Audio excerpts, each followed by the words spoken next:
Mr. Weir. Well, may I please, my Lord President, my Lord Deputy President, and my Lords. This appeal raises the following two issues.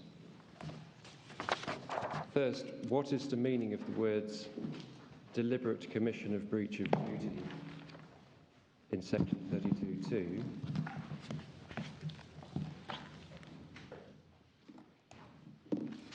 And secondly, what is the meaning within terms of 32.1b of fact?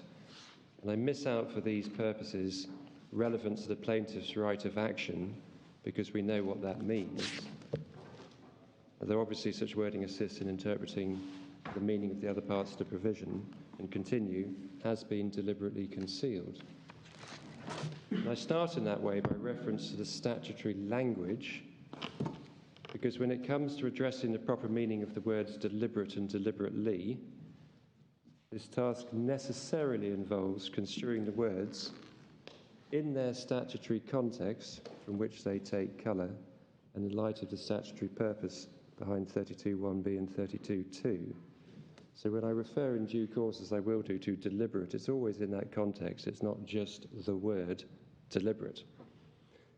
My Lords, I propose to start with some fairly detailed submissions in relation to the meaning of the word deliberate in that context, which will not traverse into the 1980 Act's antecedents, and which will cover our additional case in relation to section 32.2, because I think in that way, hopefully, I can capture the essence of our case to the court before then going through first the meaning of deliberate in more detail by reference to the analysis of the Court of Appeal. Secondly, 32.1b, in particular, the following questions arising: was there active concealment? If not, following the Court of Appeal analysis, why it only needs to be established that the defendant was under what we call a Duty and Limitation Act terms. It's been called a duty of utility and morality by Lady Justice Rose. We never submitted it was a duty of utility and morality at any stage. We always submitted it was a duty in Limitation Act terms. It's in our written case, in my oral submissions, and in the judgment of Lord Justice Mayles. And I know my learned friend has much enjoyed using the words utility and morality yesterday on the basis that how could that possibly form a duty? The duty is a duty in Limitation Act terms. Why anyway the appellant was under a legal duty, and how the mental element need not apply to both the defendant being under a duty to disclose the fact, the defendant being under a duty, and secondly, the fact being relevant to the claimant's cause of action, and anyway, how the appellant had the requisite mental element. And then I'll go to our additional case in relation to 32.1b, what we call up to 2010, in other words, during the currency of the contractual relationship. And finally, our additional case in relation to 32.1b, from the time when the Supreme Court handed down its judgment in Plevin, in other words, from 2014. So that's the structure that I propose to adopt, subject, as ever, to interventions from this court. Before getting started on the legal issues, can I just straighten up the position, not least because of the questioning of my Lord Sales, with regard to the role of the FSA, described by my learned friend as the regulator at the outset of his submissions, oral and written. Both.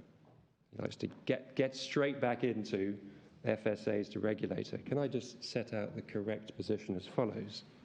This is a claim that arises out of there having been an unfair relationship between Mrs. Potter as debtor and the appellant as creditor.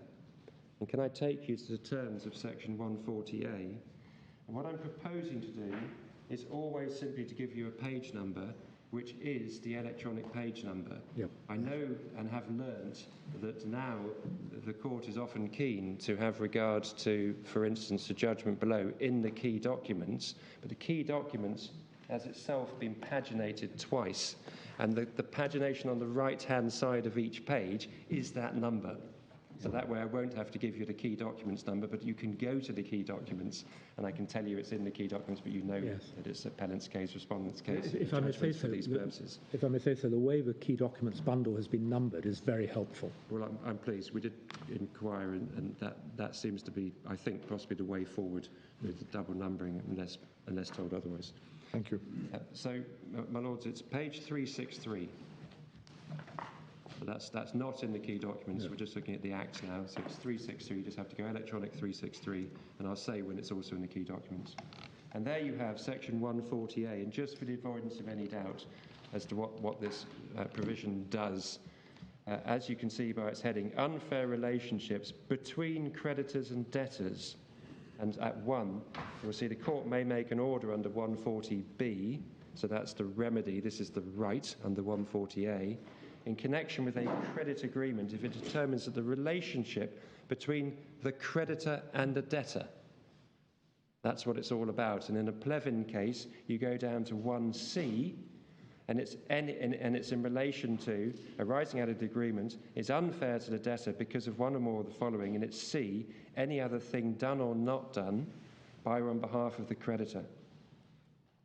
And what happens is they didn't do something, and that is disclose the commission. That's C. Plevin. So that's how 140A works. If you like, the appellant is being sued qua creditor for its omission to disclose the commission.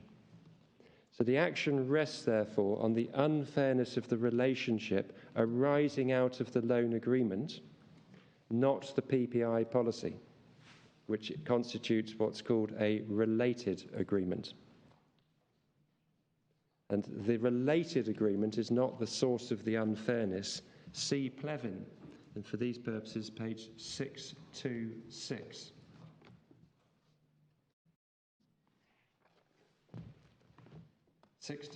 Para 40, please. We're in the judgment of Lord Sumption.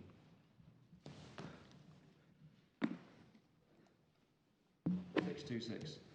Para 40. I record for completeness that Mrs. Plevin did not rely on the reference to any related agreement in section 140AC, either in the courts below or before us. So effectively, we haven't considered it. In other words, the whole case proceeded on the basis of the unfair relationship arising out of the loan. I was going to take you to the loan later, but actually it probably makes sense now. This is at page 286.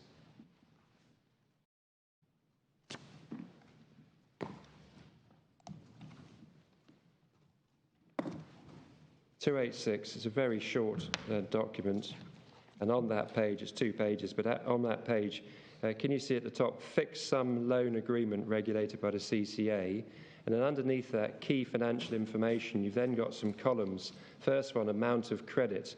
So £16,953 was to do whatever Mrs. Potter wanted to do, build a kitchen or whatever, and also payment protection premium lent, because it's the loan that allows her to purchase the PPI, and it produces a total credit. So it's all part of the loan agreement. That's how it works. And for that reason, the relevant regulator is the OFT and not the FSA. And Lady Justice Rose sets all this out in her judgment. And for these purposes, if you go to page 171, that's obviously in the key documents, para 14.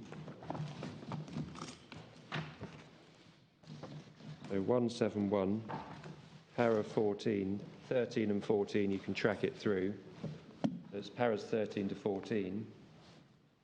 You'll see under 13, there used to be a 140D, which actually provides that the OFT can publish advice and information. And it's the OFT that produced the guidance, the OFT 854, that Lady Justice Rose considers later in her judgment. So that the role of the FSA, see para 15, is regulating the appellant qua insurance intermediary, see para 15. And yet, repeatedly, we get the reference back from the appellant, which has never stopped in this case, look at the ICOB rules, look at the ICOB rules, look at the ICOB rules. Furthermore, at some stage I will be inviting the court to look at the judgments below vis-à-vis the findings, because the findings in this case are very strongly worded and very strong. This is a case in which Mr. Justice J, see page 247, para 67. Para 67 at page 247, so you'll find that again in the key documents bundle. Para 67. 67, if you go approximately halfway down, you'll see Mr. Justice J says, for example, the appellant cannot be heard to say that it took comfort in the ICOB rules. The court sees that. And if you just go on to page 255, para 29 of Recorder Rosen QC, para 29, I also regard the defendant's attempts to argue that it cannot be treated as having known of the unfairness or it involved breach of duty because of industry practice, the absence of any FCA, ICOB or regulatory disclosure requirements, and the decision to which you were taken yesterday of Harrison as fallacious. As I say, they're strongly worded findings in the courts below.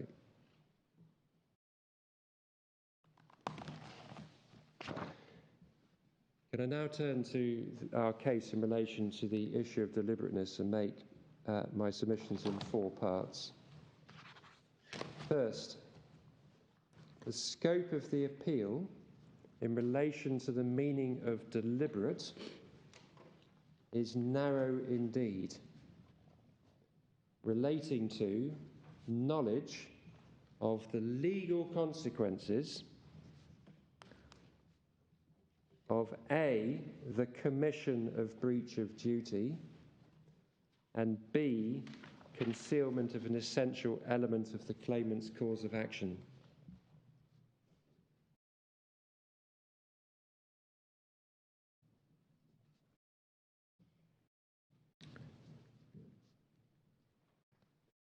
Secondly, the statutory language does not require that the defendant knew it was committing a legal wrong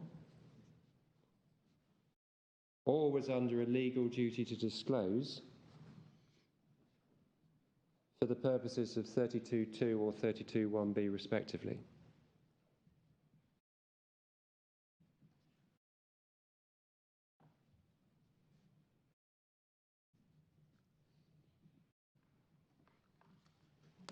Thirdly, nor did Parliament intend that the defendant must have known that it was committing a legal wrong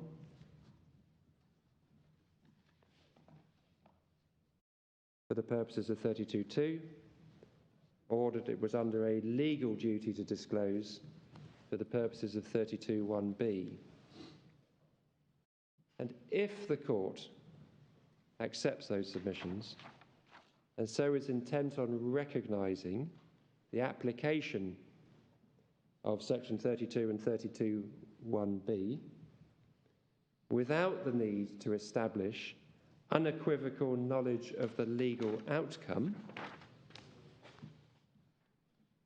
then there are at least 2 routes to achieving that. First, by following the approach and analysis of the Court of Appeal, or if this court considers that there is no room for the introduction of the concept of recklessness when interpreting the word deliberate, by adopting the additional submissions which I will make.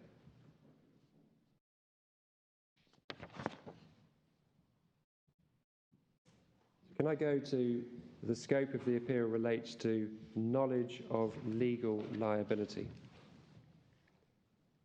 It's important to identify at the outset how the respondent's case recognises, this is not our additional case, this is all of our case, recognises that the word deliberate does and must involve some conscious conduct by the appellant.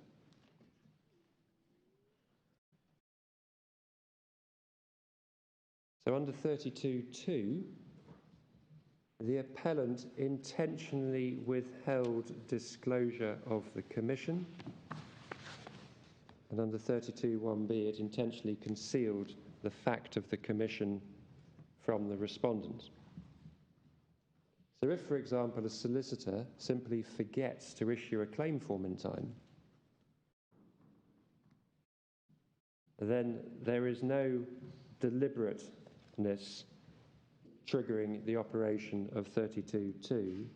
Likewise, Lord Millett, you may recall in Cave at paragraph 27, and it's page 529, gives the example of a doctor who carelessly and unintentionally leaves a swab inside a patient after an operation.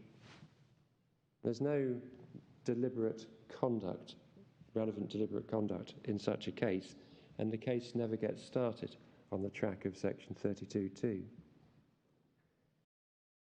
Concept of recklessness is engaged narrowly, importantly, but narrowly, and in the following way, which reduces to the same position as between 32.2 and 32.1b. Section 32.2, where the defendant knew or was reckless as to whether, at the time of its commission of breach of duty, by that conduct, it was legally liable. Ditto under 32.1b. And that is why Mr. Justice J, in his judgment at para 55, I can ask you to go to this, it's page 244,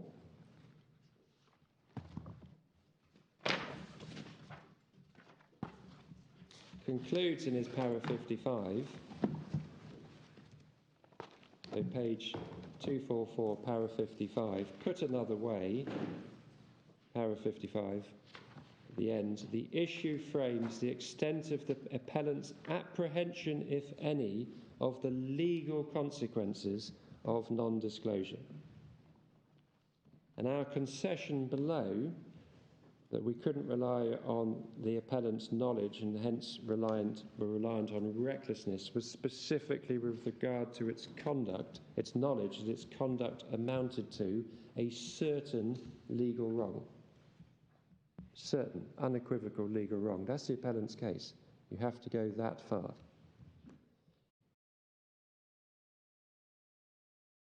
So you can only capture in a case like this an appellant who knows unequivocally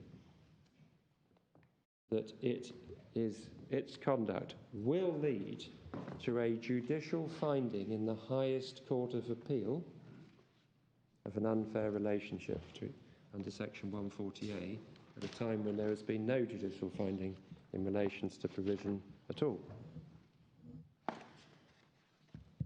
which may raise judicial antennae as to whether that can be the proper route forwards, and our submission respectfully does or should. Secondly, the statutory language does not require the defendant knew that it was committing a legal wrong for the purposes of 32.2, or that it knew it was subject to a legal duty of disclosure for the purposes of 32.1b. And considering section 32.2, and obviously this is completely in the court's front and centre mind, but it's at page 369 if that's of any assistance. The language employed is that it requires there be a deliberate commission of a breach of duty, not deliberate breach of duty. And as a matter of ordinary language, the commission can be said to be deliberate when the conduct giving rise to the breach of duty is deliberate. And there I essentially echo the analysis of Lord Millett in Cave, paragraph 17, page 526, and ask that you turn it up, please.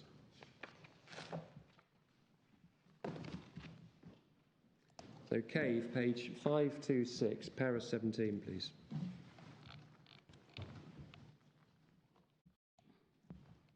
So there, Lord Millett says, the question is whether the words deliberate commission of a breach of duty in 32.2 mean, and then he's added in words, deliberate commission of an act or omission being an act or omission which gives rise to a breach of duty, and he's also taken words out by saying, or does it mean deliberate breach of duty?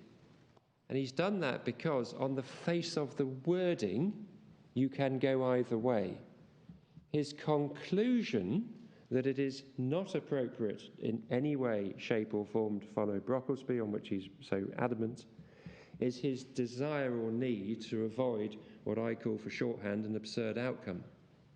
In other words, by reference to statutory purpose, see above at para 15 and how he describes the effect of Brocklesby between C and D as subverting the whole purpose of the Limitation Acts.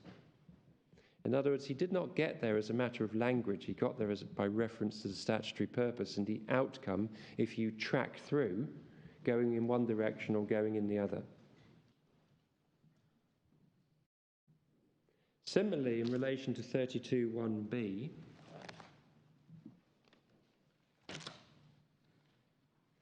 that simply describes any fact relevant to the plaintiff's right of action has been deliberately concealed by him, from him by the defendant. So there's no reference by Parliament to a duty of non-disclosure, a duty to disclose in a case of non-disclosure, still less that the defendant must know of a duty to disclose. Those words are entirely of the court's making, because the court has deemed to date it fit to introduce those words in order to ensure that it hits the target, the right balance. That's judicial, sometimes called gloss, but normally that's a pejorative term if it's said to be judicial gloss, but it's a judicial add-on, using as neutral an expression as possible. You are not required by the language of section 32.1b to say, yes, that it must be shown that the defendant knew it was under a legal duty to disclose.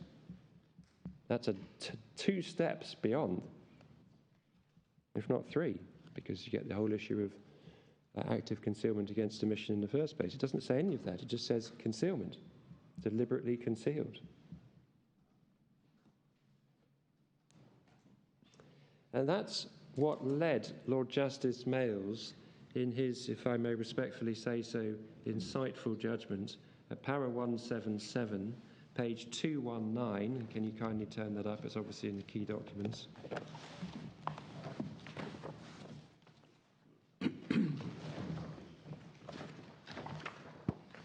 There's 177.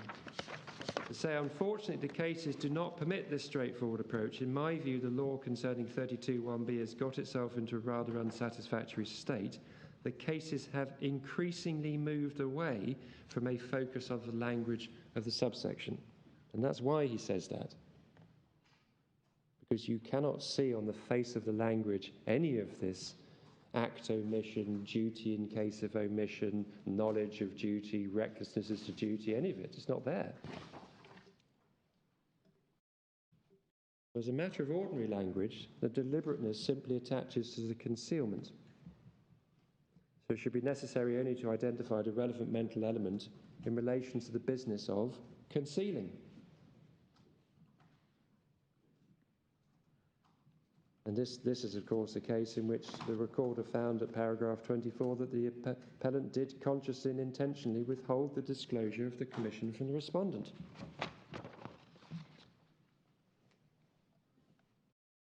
My third submission was Parliament did not intend that the defendant needed to know that it was committing a legal wrong for the purposes of 32.2, or that it was under a legal duty to disclose for the purposes of 32.1b. Can I take this in the following stages, please? First, limitation periods are concerned with fixing the time by which a claim must be brought, not with the legal outcome of such a claim.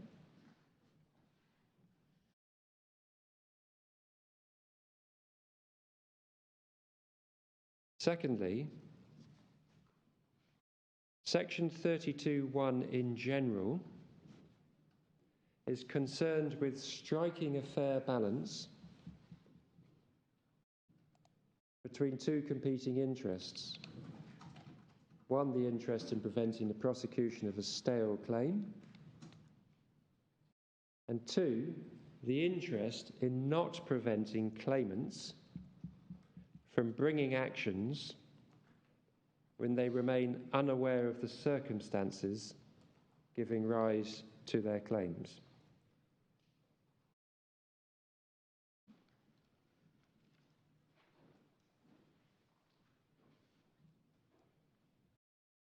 Thirdly, in the context of Section 32(1)b and 32(2),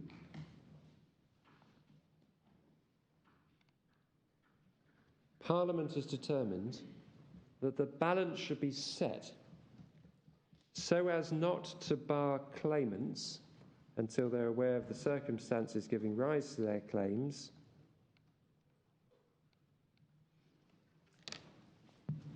when the defendant is engaged in blameworthy conduct.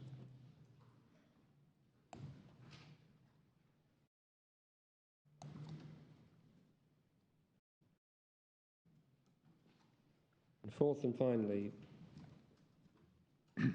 requiring proof that the defendant knew of the legal outcome undermines the statutory purpose.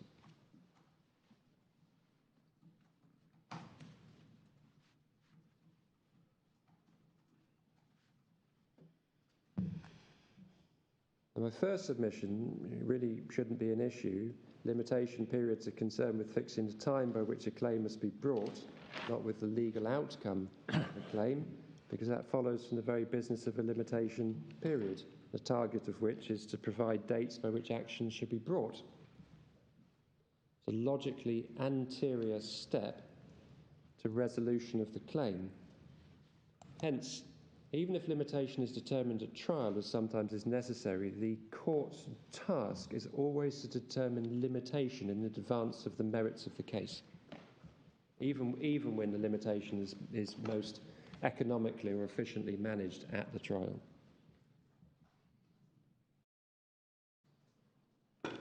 And in what I've called FII2, but it can also be called test claimants, but I'll stick with FII2 if I may, unless told otherwise. Which one are you referring to? I'm referring to the case in which almost the entirety of this bench sat. I mean, some of the veterans here have sat on several FII cases. Yes. Well, for these purposes, there's been brief reference to Lord Sumption in what I'm calling FII1, and right. Otherwise it's FII2, which is that was the one where we reviewed Climate Benson and quite a lot. Yeah, right. Yes, or mistake of law in two parts. You're concerned with the discussion of Section 32(1)c in FII2? My Lord, yes, I am concerned with discussion that ultimately is in relation to 32(1)c, but which discussion incorporates a discussion in relation to 32(1). Yeah. My Lord, yes.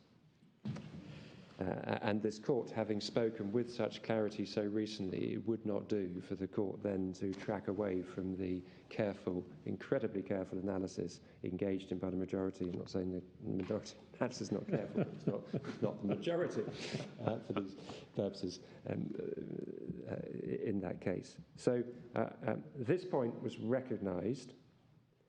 Its importance was recognised because the majority kept coming back to it in a very important and quite lengthy passage, which I'm going to seek to just highlight parts of, and obviously it's been written by two of my lords and agreed by 1, when Lloyd Jones and so forth, but nevertheless I'm absolutely keen to take you to it. It's notable by its absence from a learned friend submissions any reference to the importance of arming the claimant with the facts that give rise to his claim or the majority judgment in FII, and I can understand why.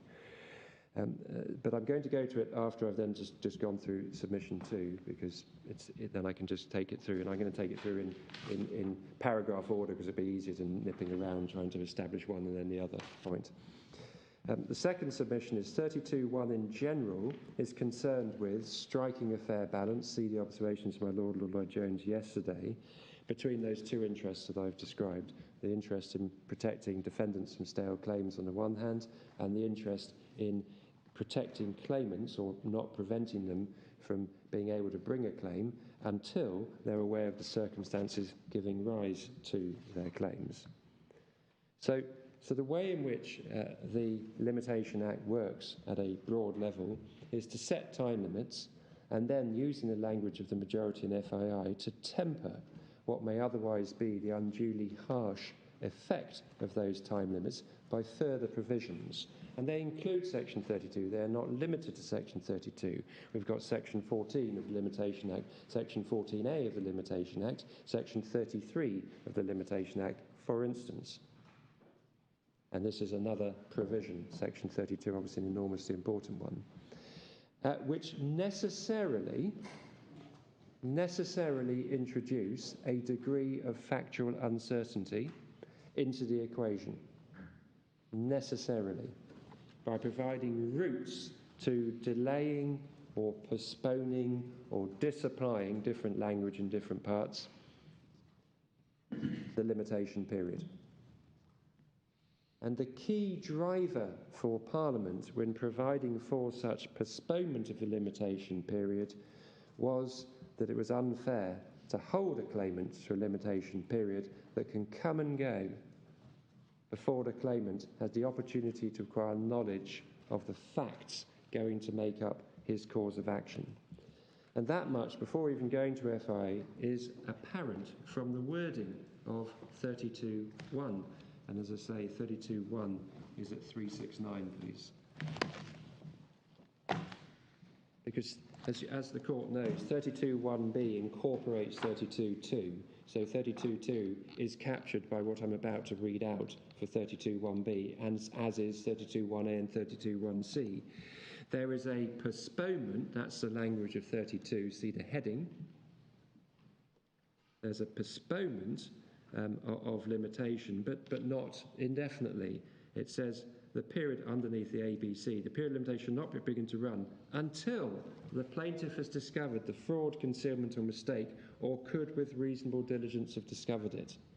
And that's the whole CFII2 mistake of law trigger, not knowing absolutely the legal outcome in the highest court of appeal as to what the legal position is analysis. And that's why, that was why this court went down that line, and that was unanimous. Once Lord Sales had to swallow the bitter pill that mistake of law was involved in 32 at all, then the court spoke with one voice in relation to that issue. So that is absolutely apparent on the face of the wording of the Act. In any event, can I then please take the court to FII and start at page 763. And this will obviously be an attempt to highlight passages without wishing to miss other parts out, but just for brevity's sake. There are numerous passages that are relevant to this assessment and don't simply go to 31C in particular. And for instance, if you start just at 178, that's after the logical paradox issue, which starts at 173, page 761, which we reference in our case, which Lady Justice Rose referenced approvingly our submission that it was something similar was going on here. I don't even need to go into the logical paradox. I understand logical paradox in FII relates to a claimant, and here we're concerned with a defendant. point made by my learned friend in his written case. I understand that only too well. It's what lies behind it that's important, and what lies behind it is this essence of what Parliament is seeking to do. See para 178. If the limitation can begin to run at a time when the claim is uncertain of success, which of course is inevitable, then in addition to that logical problem, the logical paradox, see ongoing. If you then kindly go over to para 187, 766, this is page 766, para 187 at G. Sections 11, 14 and 32 have the same rationale, namely that limitation period should only run from the time when the claimant knows or could reasonably have known of the existence of his cause of action. Sections 11 and 14 are explicitly concerned with knowledge of the facts forming the cause of action, not with their legal consequences, but the same is true of section 32.1, etc. If you go on to para 193, between E and F, the beginning of 193, the purpose of the postponement is affected by section 32.1 is to ensure a claimant's not disadvantaged as far as limitation is concerned by reason of being unaware of the circumstances giving rise to his cause of action as a result of fraud, concealment or mistake. Para 196 over the page, I hope I'm not going too fast, page 769. Para 196. Furthermore, only the former line of authority is consistent with the rationale of limitation periods. It is in the nature of litigation that facts and law are commonly disputed. It's the function of courts to resolve those disputes. Until the courts have done so, the parties can at best have only a reasonable belief that their assertions are correct. If a limitation is to serve its purpose, period to serve its purpose, in fixing a time within which claims must be brought, it can therefore only be concerned with beliefs and not with the truth established by judicial decisions. At 199, page 770, just picking up the first sentence, is consistent with the nature of a plea of limitation. It is legally distinct from the merits of the claim in question, is often conventionally dealt with as a preliminary issue. The 1980 Act proceeds on the basis that a cause of action is accrued without concerning it with the question whether or not the action is well-founded. And then over the page at para 201, just between A and B, there is in reality no paradox, because at the stage of an inquiry into limitation, the existence of the cause of action, therefore the truth of the facts relied on by the claimant to establish it, is not the relevant issue. And see the summary if you go to page 776, and I won't read through this, but you can see the summary at subparagraphs 13 to 15 of para 213, please. So 213, 13 to 15.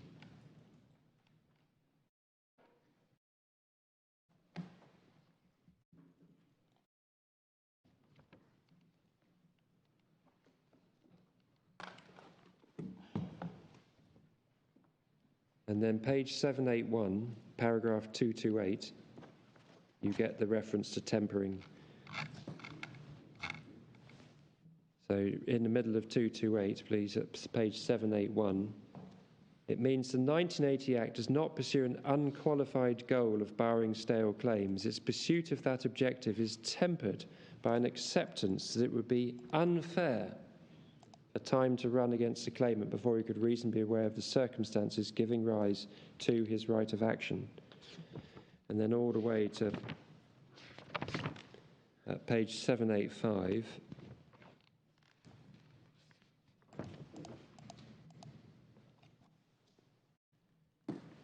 paragraph 242, the summary page, paragraph for Kleinworth Benson, little 9, please, at H. So this is 2429, if the court sees that. A number of points can be made in answer to the argument. 32.1c necessarily qualifies the certainty otherwise provided by limitation periods in recognition of the unfairness of allowing time to run against a claimant before he could reasonably be aware of the circumstances giving rise to his right of action. It's a necessary consequence of having a postponement period.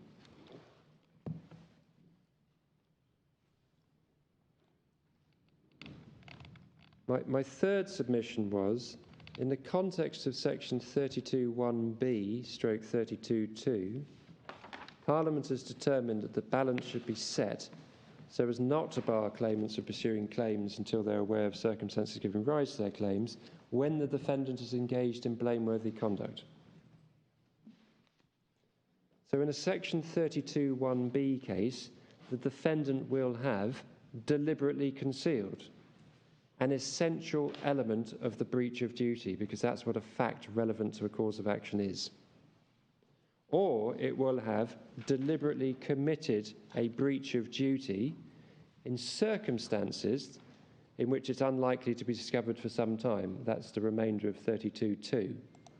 I've not actually expressly read out to date, but it's an important part of 32(2). That's why Parliament saw fit to have this as a trigger, because it involves, it's at page 369, the Act, if that helps, deliberate commission of a breach of duty in circumstances in which it's unlikely to be discovered for some time. So in both of those cases, that incorporates a degree of blameworthiness or blameworthy conduct, unlike in the case of mistake under section 32(1)(c). And given Parliament permitted postponement in the case of mistake without any blameworthy conduct by the defendant, this would suggest in our respectful submission that Parliament is not, to put it as neutral as I can, requiring the most extreme level of blameworthy conduct under section 32(1)(b).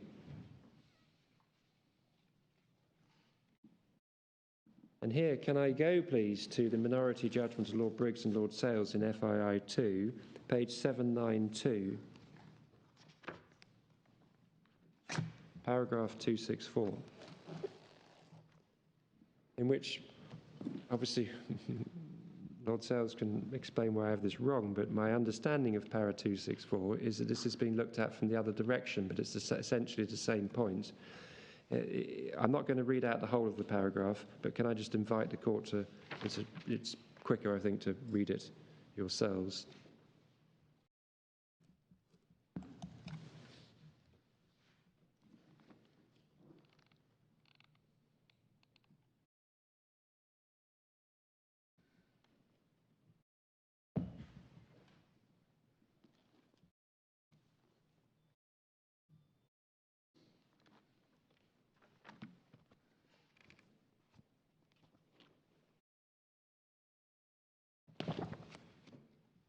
That's, in my respectful submission, Lord Sales properly noting, as he describes it, that the equities are entirely different. In other words, there's no inequity needed against the defendant in the case of mistake, yet mistake, so common mistake, mutual mistake, even unilateral mistake will trigger the postponement of the limitation period. In a case in which there is inequity, using that language at its broadest level, whether translating into blameworthy conduct and so forth, it doesn't suggest that you need to go to the ends of blameworthy conduct, because you're now in an arena where there is blameworthy conduct, which weighs as a factor against the defendant, an additional factor against the defendant. And the reference there to paragraph 22 of the Law Reform Committee, I think, is referring back to the Law Reform Committee report that we have in the bundle, where my learned friend took us to para 2.35, which I'll just go briefly back to, page 2372.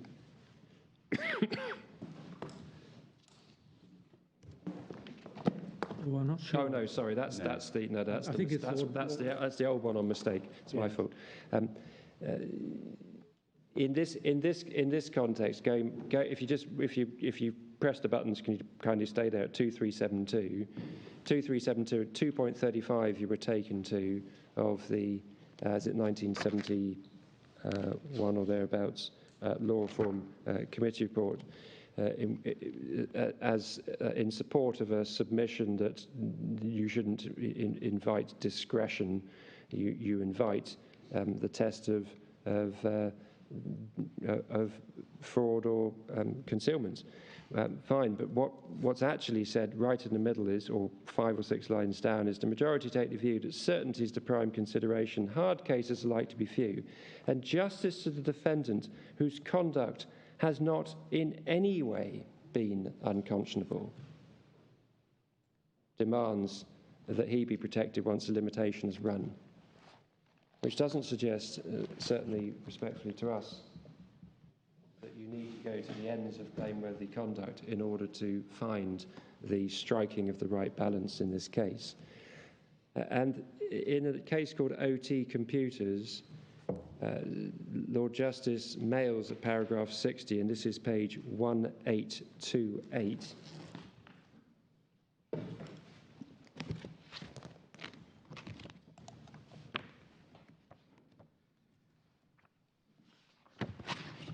at para 60, makes the point, albeit I accept in relation to the second stage of section 32 after you've found that there's been wrongdoing.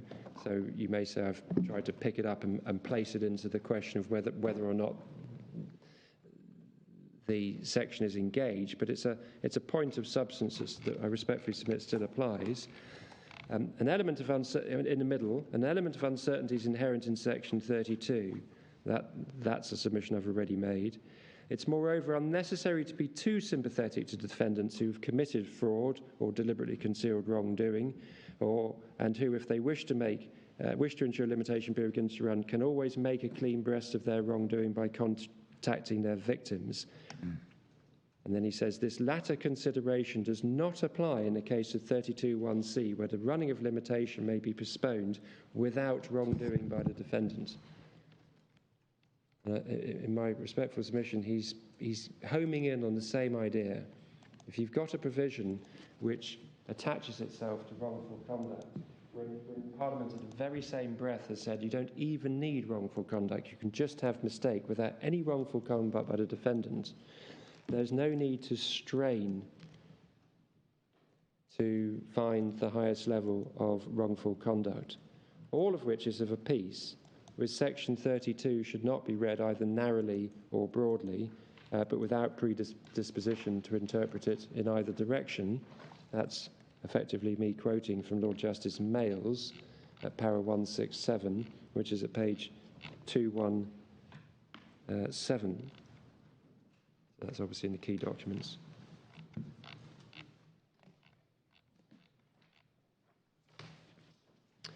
I recognise that my Lord Kitchen indicated it's just a matter of interpretation, not a matter of whether it's narrow or broad, but respectfully, it does matter, because if it were to be construed narrowly, you'd be looking to say, well, I'm looking for the highest level of blameworthiness, and you're not.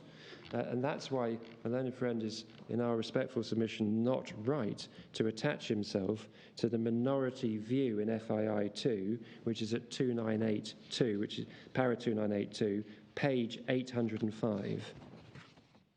Page 805, he took the court to my Lord Sales and Lord Briggs's analysis at para 2982, which says in terms section 32(1)(c), and therefore surely 32(1)(b), by parity of reasoning, is an exception to the General Object of Limitation Act, and as such should be given a restrictive construction. That's a necessary part of his analysis, which goes to saying, and there's absolutely no reason for me to extend this to mistake of law. I mean, it's my shorthand for an incredibly detailed analysis, but hopefully not inaccurate in essence. And that simply is not the position, because the majority view is not that way. You were taken to the majority position, if you kindly go both to to page 786, and my learned friend properly took you to 242 brackets 10, but I think suggested then that it was what he described as an open issue. It is not an open issue. 242.10, page 786, is the majority holding that section 32(1)(c) should not be restrictively construed. And of course that's consistent with their analysis that although mistake of law wasn't included when the Act came into force, nevertheless it's included now. That's wholly inconsistent with a restrictive interpretation of section 32(1)(c) and forms an essential part of the majority's reasoning and is binding on this court.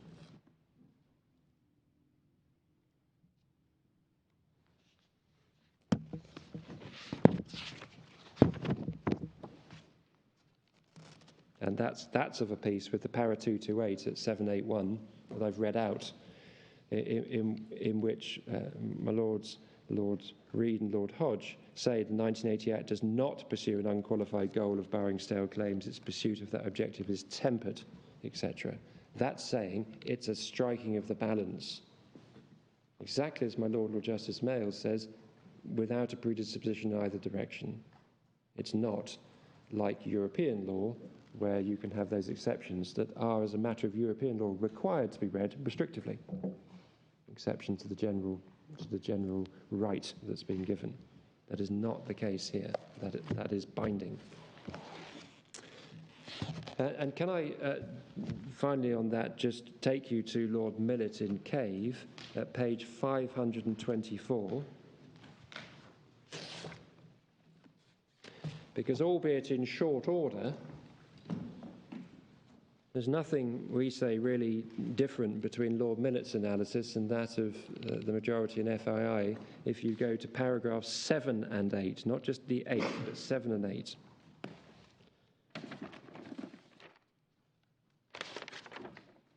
So he's earlier set out the policy factor of stale claims, which we all understand, para 6. 7, he says, but this assumes that the plaintiff knows or ought to know he has a cause of action. In common justice, and whether one uses the description unfair, used in FII majority, or common justice, is a detail for these purposes, a plaintiff ought not to find that his action is statute barred before he's had a reasonable opportunity to bring it. To this end, the Limitation Acts provide provisions which extend, suspend, or postpone the commencement, and the particular provisions 32(2). And then he explains that there's blameworthy conduct in his C paragraph 8, which I just invite the court to read, ending with his pithy, if the defendant's not sued earlier, he's only himself to blame.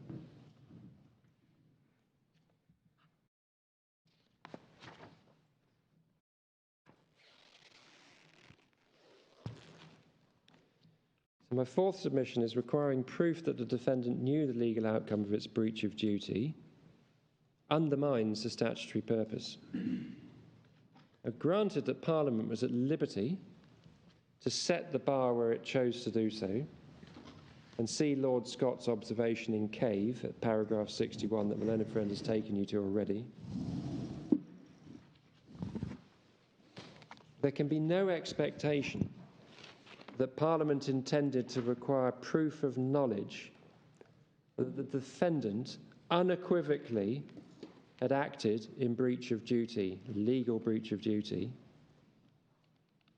when first, the statutory wording does not require that outcome, as I've sought to make good already. Secondly, knowledge of the exact legal outcome will so often have to await trial, and indeed in a case such as this, resolution by the final Court of Appeal. So that if, nevertheless, this court were to hold that unequivocal knowledge that a legal wrong has been committed is required to trigger the operation of 32(2) in this context, a number of cases, but also 32(1)(b) in our case, in which section 32(1)(b)(2) could apply, would be tiny. Bless you. Point, I think, at least sub silentio, recognised by my learned friend, who simply effectively says, so what? Gives you certainty. It's not about certainty at this point. This is an introduction, a statutory introduction of uncertainty in order to achieve a fair and just outcome. Next, the courts have long recognised that cases in which the defendant has, if I use the colloquial expression, taken a chance, that is, been reckless as to whether its conduct amounts to a legal wrong, were sufficiently blameworthy to trigger the application of the postponement period. And here I'm going to go back to King and Victor Parsons. And before the court says you can't go back to King and Victor Parsons, and that's looking at previous law and so forth, in anticipation of a challenge on that basis for these purposes, this is seeking to identify what I might describe as a judicial antennae, which shouldn't really change with the passage of time in this sense, in terms of what they recognise is essentially fair or unfair conduct that should or shouldn't be caught. So if you can kindly go to page 582.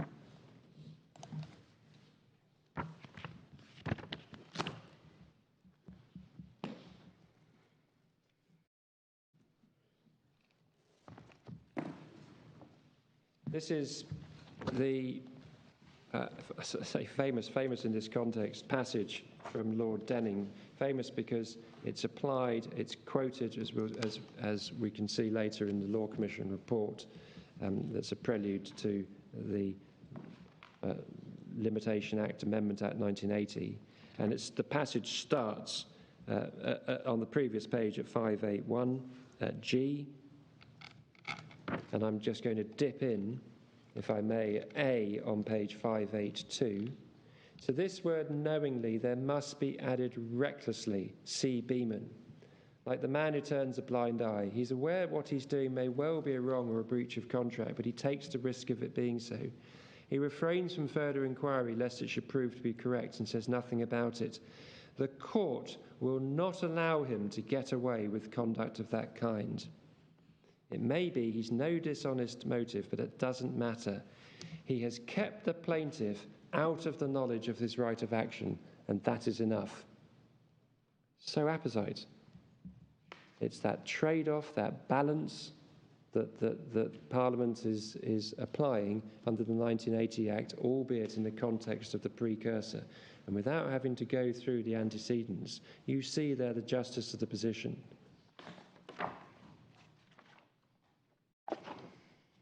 That is a sense of what is fair.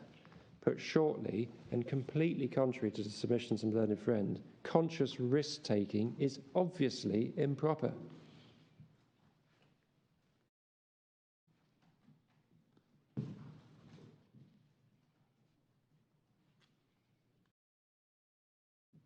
Otherwise, in our respectful submission, it really doesn't sit well to note how Parliament has provided that a mistake by the claimant postpones limitation, but not the deliberate concealment of a fact which forms an essential part of the claimant's cause of action, unless it's coupled with a requirement that the defendant knows in advance it will be held legally liable when the outcome of both scenarios is the same, that the claimant is kept unaware of the circumstances giving rise to his claim. There is just no need to go that far.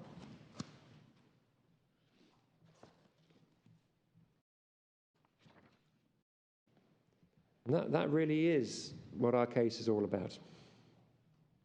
Probably won't benefit from enlargement of repetition on that point, but I do ask that the court considers those submissions. An example that occurs to me is you may remember a few years ago there was a case of a surgeon who was in the habit of inscribing his initials on his patient's internal organs. Now, obviously he was doing that deliberately.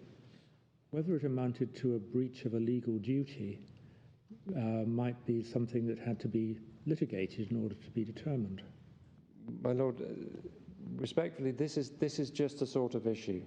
This is just a sort of issue. There are so many cases of which that forms a good example. There are so many cases in which a defendant will be heard to say, he can either say, I've persuaded myself because I don't know unequivocally. I have persuaded myself that that's not the position.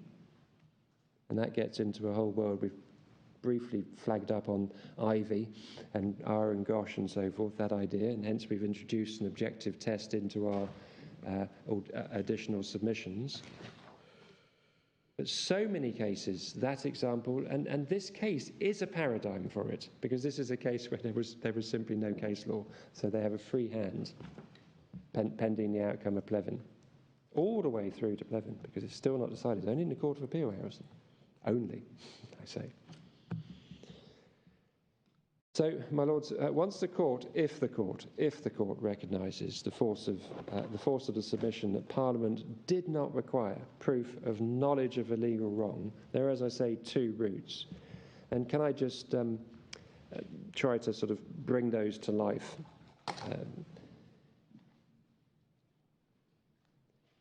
On the Court of Appeal's analysis, Lady Justice Rose's test is set out at page 210. Paragraph 136.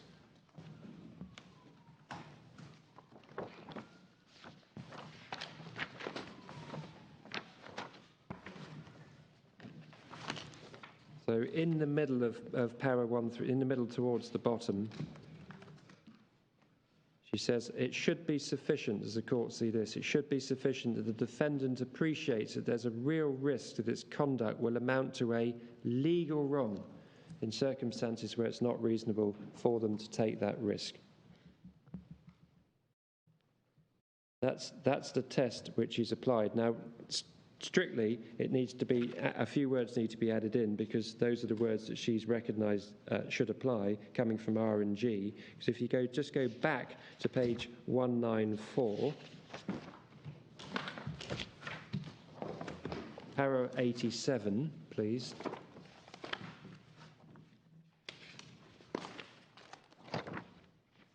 You'll see that Lady Justice Rose embraced and applied the R&G test for recklessness. And if you go down to the bottom of paragraph 87, she set out how Lord Bingham, in that case, held the correct test was that the person acts recklessly with respect to a circumstance where he's aware of a risk it exists or will exist, and that it is, in the circumstances, known to him. And those words should be added back into para 136. Unreasonable to take the risk. So that would be accurate.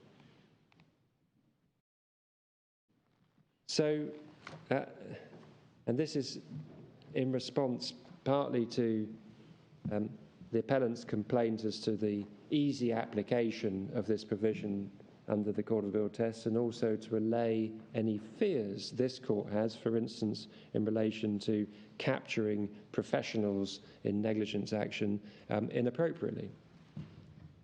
A claimant has to establish on this test, first, that the defendant deliberately engaged in conduct. That's a submission I made right at the outset, vis-a-vis the difference between leaving a swab, or as my Lord Reid says, choosing to mark up an organ with your heating gun.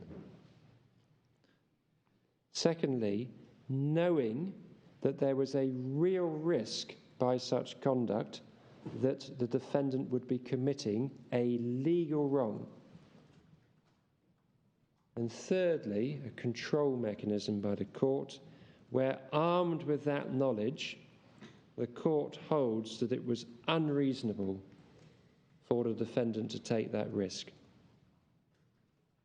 So that is a carefully circumscribed test that the court can reach without even regard to the antecedents to the 1980 Act, just by following through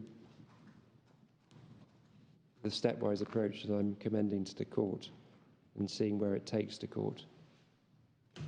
So the doctor who's unaware he's administered a drug when it was not the correct drug to administer, and the doctor who thought he was administering drug A but carelessly administers drug B, the example is given by Lord Millett at para 28 in Cave, that's page 529, neither of those are caught.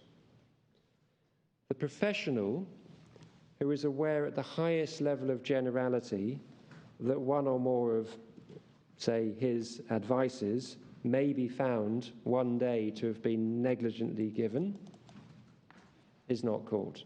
There's no there knowing there's a real risk that you'd be committing a legal wrong, specifically, let alone that it'd be unreasonable to carry on life in practice. The defendant who's aware that he's giving a difficult advice, but not of the specific risk his advice was carelessly given, isn't caught. Even where the professional knows his advice may be careless,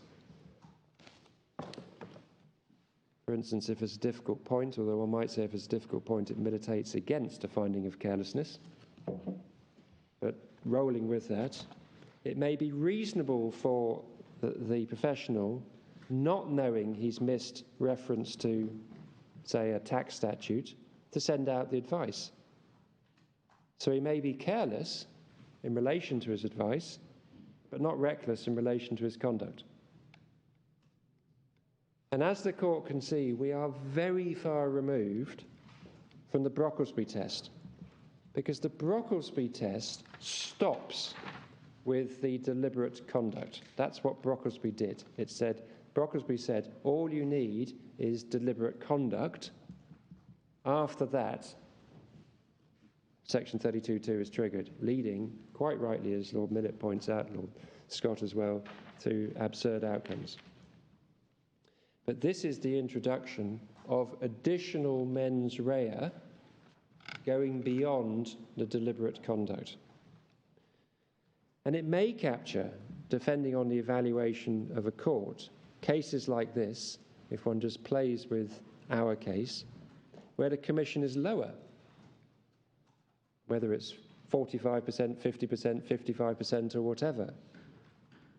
It would be for the court to evaluate whether a defendant taking such a risk for a purely commercial advantage was acting recklessly so that the claimant should benefit from the postponement of the limitation period. Because if you take it down to the commission's 5%, and there's a scale, there'll be a point in which, even though they may fear the risk, they may consider it a small risk, but they may say there's a risk that will be found legally liable under Section 140A, back in the day pre-Plevin, the court can say, well, at 5%, it was reasonable to take that risk. That's just like a commission anyone would expect to be able to take to do some business. So you have a test which is sensitive to different factual scenarios, again, exactly as it should be. That's not breeding uncertainty, it's inevitable factual uncertainty. It has to arise when you have a test. The test is clear, the legal certainty's there, the test is clear, I've set it out. See Lady Justice Rose. Whereas on the appellant's case, none of these cases, even if it was over 95.4% as in this case, even if it was 99% commission, can benefit from the operation of 32.2 because no defendant pre-Plevin could have known for sure whether its conduct gave rise to a legal wrong.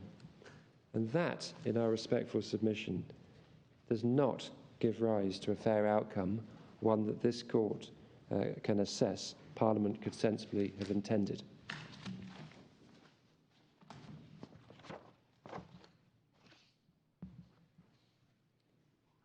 An alternative approach with, in essence, the same outcome here for sure, is a basis of our additional submissions. And can I seek to, this is my only submission I'm proposing to make on 32.2 additional submissions. I'm not proposing to go back to it, so I'm just going to cover it in one go here. By breaking it down into first a test we propose, and then next its application in a negligence claim, then a breach of contract claim, and then its application to our case. And hopefully in that way, because it may not be entirely apparent from our written case, and to the extent it's not, you'll understand the case we're seeking to promote. And is this on Section 32.2 or Section 32.1b? Well, this part's on 32.2, and I will then come to the additional case on 32.1b later, my lord. It's easier to separate them out. So the test we propose is as follows. Deliberate commission of breach of duty, taking the words from the Act, means conscious conduct, knowing that this constitutes the constituent elements of the cause of action that the defendant now faces.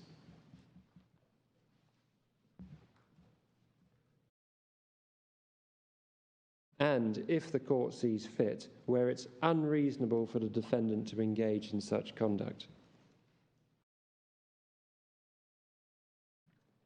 So our written case is at, for the record, is at paras 73 to 96, which is pages 146 and following. And I'm just going to short-circuit that enormously, we've set it out at some length, by saying breach of duty is the obverse of the right of action. And we've referenced, if you kindly, perhaps it will be sensible if you have it up at the same time, our case at 146, please. That's not our invention. That's the expression used by David Richards at first instance and applied by Lady Justice Arden in Giles and Rhind. See para 73, please. So when you're looking at the Act, the words of the Act, breach of duty is the obverse of right of action, and that's how, in Giles and Rhind, the Court of Appeal was able to say you can have a breach of duty without it being what I might call a traditional breach of duty.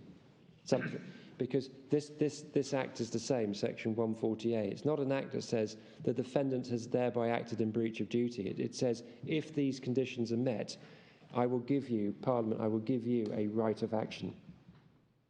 That's the mechanism, the language. If the relationship is deemed to be unfair between creditor and debtor on the 140A, you have the right to go to court for some discretionary remedies under 140B.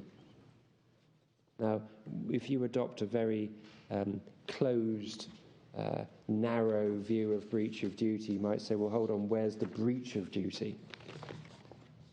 But that's not the right approach. That's all set out in Giles and Rhind, because that was dealing with Section 423 of the Insolvency Act, more familiar to this court than to me before I read Giles and Rhind, but the one where a person puts his assets away out of reach of creditors that come in the future. They're not even there at the time. So that doesn't immediately chime with the language of breach of duty. You don't even have to have claimants at that point when you're tucking your money away. But it's all set out by Lady Justice Arden in her judgment in Giles and Rhind. And so that's saying, when you're looking at this term breach of duty, instead of it just automatically in the judicial mind meaning legal breach of duty, it's the obverse of the right of action, all of which is of a piece when one goes back to the purpose of the statute with my introductory submissions, which is its focus is all about getting the claimant to the starting line, not with the legal outcome. See the numerous references in FII 2. So the parliamentary purpose, the focus is back on the cause of action, not with the ultimate legal merits. And secondly, Parliament has chosen to employ the words commission of between deliberate and breach of duty, and those words have content.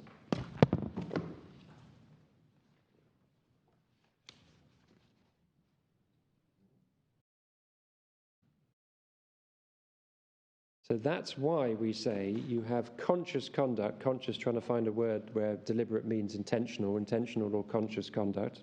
In other words, we're not introducing any concept of recklessness there.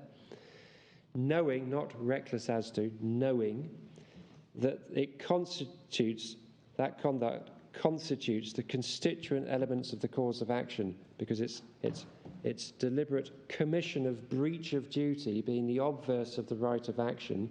So it's deliberately conducting oneself, knowing that in doing so, that constitutes the elements of the right of action.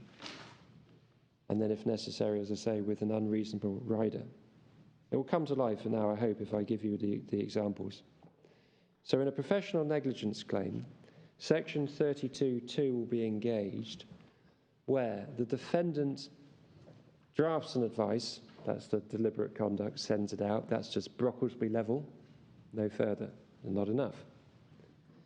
Knowing that the advice is incorrect, for instance, knowing he has failed to take into account the tax statute. It's a bit harsh on male tax lawyers, all of this, but it's probably reference to Goldberg case attached to Brocklesby. It's easy to find a tax lawyer. Failed to take into account a tax statute could be recommending the foundations that were too shallow in the building or surveyors type cases, etc. And consistently with that, he will know he's failed to act with reasonable care. At the same time, it is not necessary for the defendant to know that he will be held legally liable. The defendant may have a lot of thoughts. He may think, I've read Kahn and Meadows, and this claim falls out with the scope of the duty of care. There's no nexus as required. See the judgment of Lord Sales. He may consider the claimant's barred by the doctrine of illegality, and so on and so forth. He may just think differently. None of it matters, because the elements of the claim against him are: 1, he provided the advice. 2, the advice was wrong. 3, he was careless. And he deliberately provided the advice. He knew the advice was wrong, and he knew he was careless. And that's in circumstances where that's unlikely to be discovered for some time. See the rider to Section 32(2). It is entirely proper in those circumstances that such a professional should be caught by Section 32(2). And that does no abuse in our respectful submission to the language of Section 32(2) at all.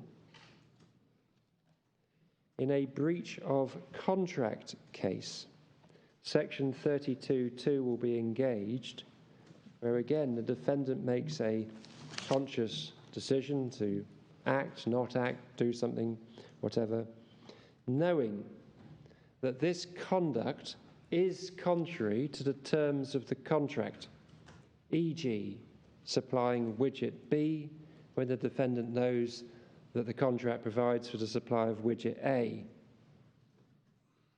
And see the older cases of Applegate and Moss, King and Victor Parsons, Clark and Were, where the defendants knew they were constructing or selling a building contrary to the terms of the contract. In all those cases, the foundations were the wrong material or they were too shallow.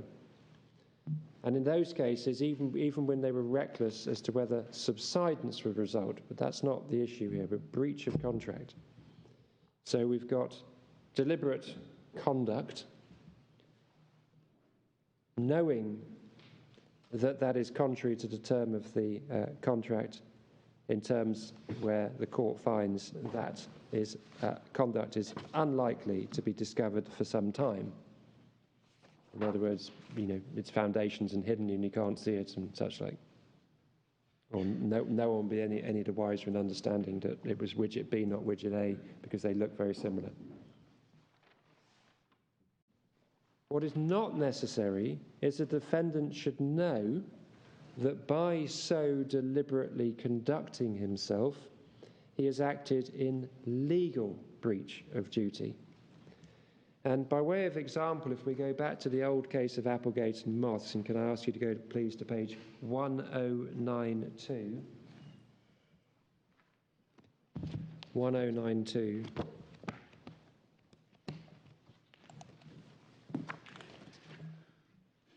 That's Applegate and Moss, and if you kindly go over to page 1098. We're in a judgment of Lord Denning, see 1097. Between D and E, you can see here's the breach of contract,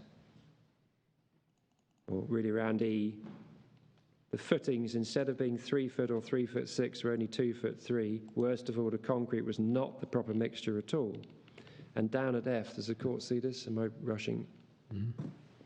Each of these two men brought an action against the developer, Mr. Moss, for breach of contract, for not building the houses in accordance with the plans and specification.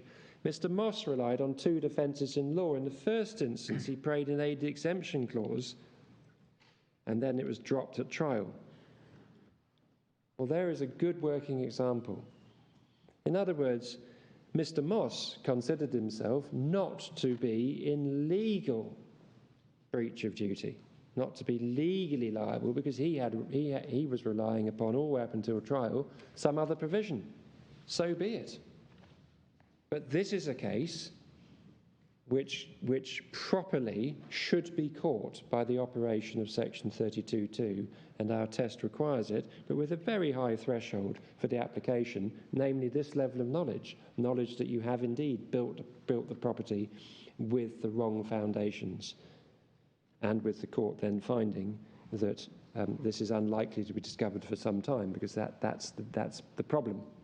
If you give someone the wrong goods and they can see it's the wrong goods, we're not in this world of the claimant not being armed with the facts that enable him to bring his right. And that's why 32(2) has that rider. But I mean, that would have been a breach of duty, wouldn't it? True, there may be a defence based on an exemption clause, but it would have been a breach of the duty in the contract. Well, my Lord, I'm going to defer to the court vis-à-vis the breach of duty defence, but still a breach of duty. Legal liability is the outcome. What the appellant is arguing for is not, have I established a breach of duty to which there's a defence? It's can I prove the defendant knew that the legal outcome, not the process by which you get there, the legal outcome is that I am committing a legal wrong. And it doesn't constitute for these purposes, as I understand, but defer to the court for his breach of contract issues, relevantly to say breach of contract legally if you've got a defence to it. It would be absurd if you had two builders who'd done the same thing and one of them believes that the effect of the exemption clause is that there's no breach of duty and therefore time does run, whereas the other one thinks that the exemption clause simply provides them with a defence to breach of duty and therefore time does run against him. My Lord, this is the outcome, the inevitable outcome if you track through necessity of legal outcome, when it is not the target of limitation. The FII judgment is a sort of powerhouse of a judgment, because it is actually saying I'm going to shake this provision down to what it really involves and understand how it should apply, and I'm going to ensure that because Parliament obviously wanted to achieve this fair outcome. So really, the focus of the submission you're making at the moment isn't really on the word deliberate at all. It's what do you mean by the commission of a breach of duty? It's so interesting that Lord Millett, and I come to this when I make my submissions, which are much more, I'm not sure if they're the ones of great interest to court, or if this is what's, because and I know my own friend said, I've said this already, but this is the Supreme Court. 32(1)(b) hasn't even been touched. 32(2) has been touched in two important and interesting judgments, but judgments that go only so far in Sheldon and Cave. This court can adopt a very narrow approach to this appeal, or it can say, I'm now going to look at how this whole provision operates, at which point recourse to the Critty Palm, what exactly did Lord Justice Buxton say, recourse to the antecedents to the nth degree and so forth, may or may not be the correct approach. And that's why we took, if you like, a forensic chance, because the moment you offer up an additional case, the court's mind might think, well, they don't like their own case. But actually, just because this may be, and this matter for this court, but it may be the Lord Justice Mayall's inspired approach to say, let's just get back to the wording and let's try to analyse and formulate a proper, workable test. That provides legal certainty, and inevitably there will always be a degree of factual uncertainty that comes with the territory. And I mean, as I understand it, what you're telling us is that in your submission, Mr. Kimmins' approach is inviting the court effectively to bake in the same problem which, in relation to 32(1)(c), we undid when we declined to follow Deutsche Morgan Grenfell. My Lord, it does. It's where we reference a logical paradox, albeit I understand it's not the same, but it's what lies behind the logical paradox. It's a very similar point. It's not a superficial application, it's a deeper application. And once, my Lord, as my Lord Reader so clearly done, has that, then the direction of travel becomes rather more obvious. And that's why I wanted to make these submissions at the outset, rather than grinding through all of the permutations, the detail of Court of Appeal cases when this court has the honour of not being required to follow those, but to set the law on the correct path. Can I then seek to show the application of this additional case test in relation to this case? Because again, this should, I hope, bring out how the test is we would submit a fair one. So the elements of the claim under section 140A are that, first, the defendant did not disclose the fact or amount of the commission. And by this route, the non-disclosure, the claimant could not know of the existence, let alone the amount, of the commission. Or actually a fortiori plevin, in which it was said that the claimant knew that there was a commission. And the defendant was thereby, because the claimant was unaware and therefore unable to challenge, able to, quoting from Lord Justice Mayles at para 171, page 218, safeguard this very lucrative business, i.e., make profit from the excessive commission that it would not otherwise have been able to make. And that factual nexus provides the source of the conclusion in Plevin that in such circumstances it's reasonable to expect the defendant to disclose the commission in the interests of fairness. And I don't think you've been taken to it, so I should probably just take you to, as a completion of all of that, Plevin and para 19. So it's page 619, please. You can track all this through Plevin up to this point, but you can short-circuit it by looking at para 19 and para 20 as well. But a test is there in para 19, and it's, if you like, its application is in para 20. So if the court can kindly go to page 619, where we're at the end of para 19 and around between A and B.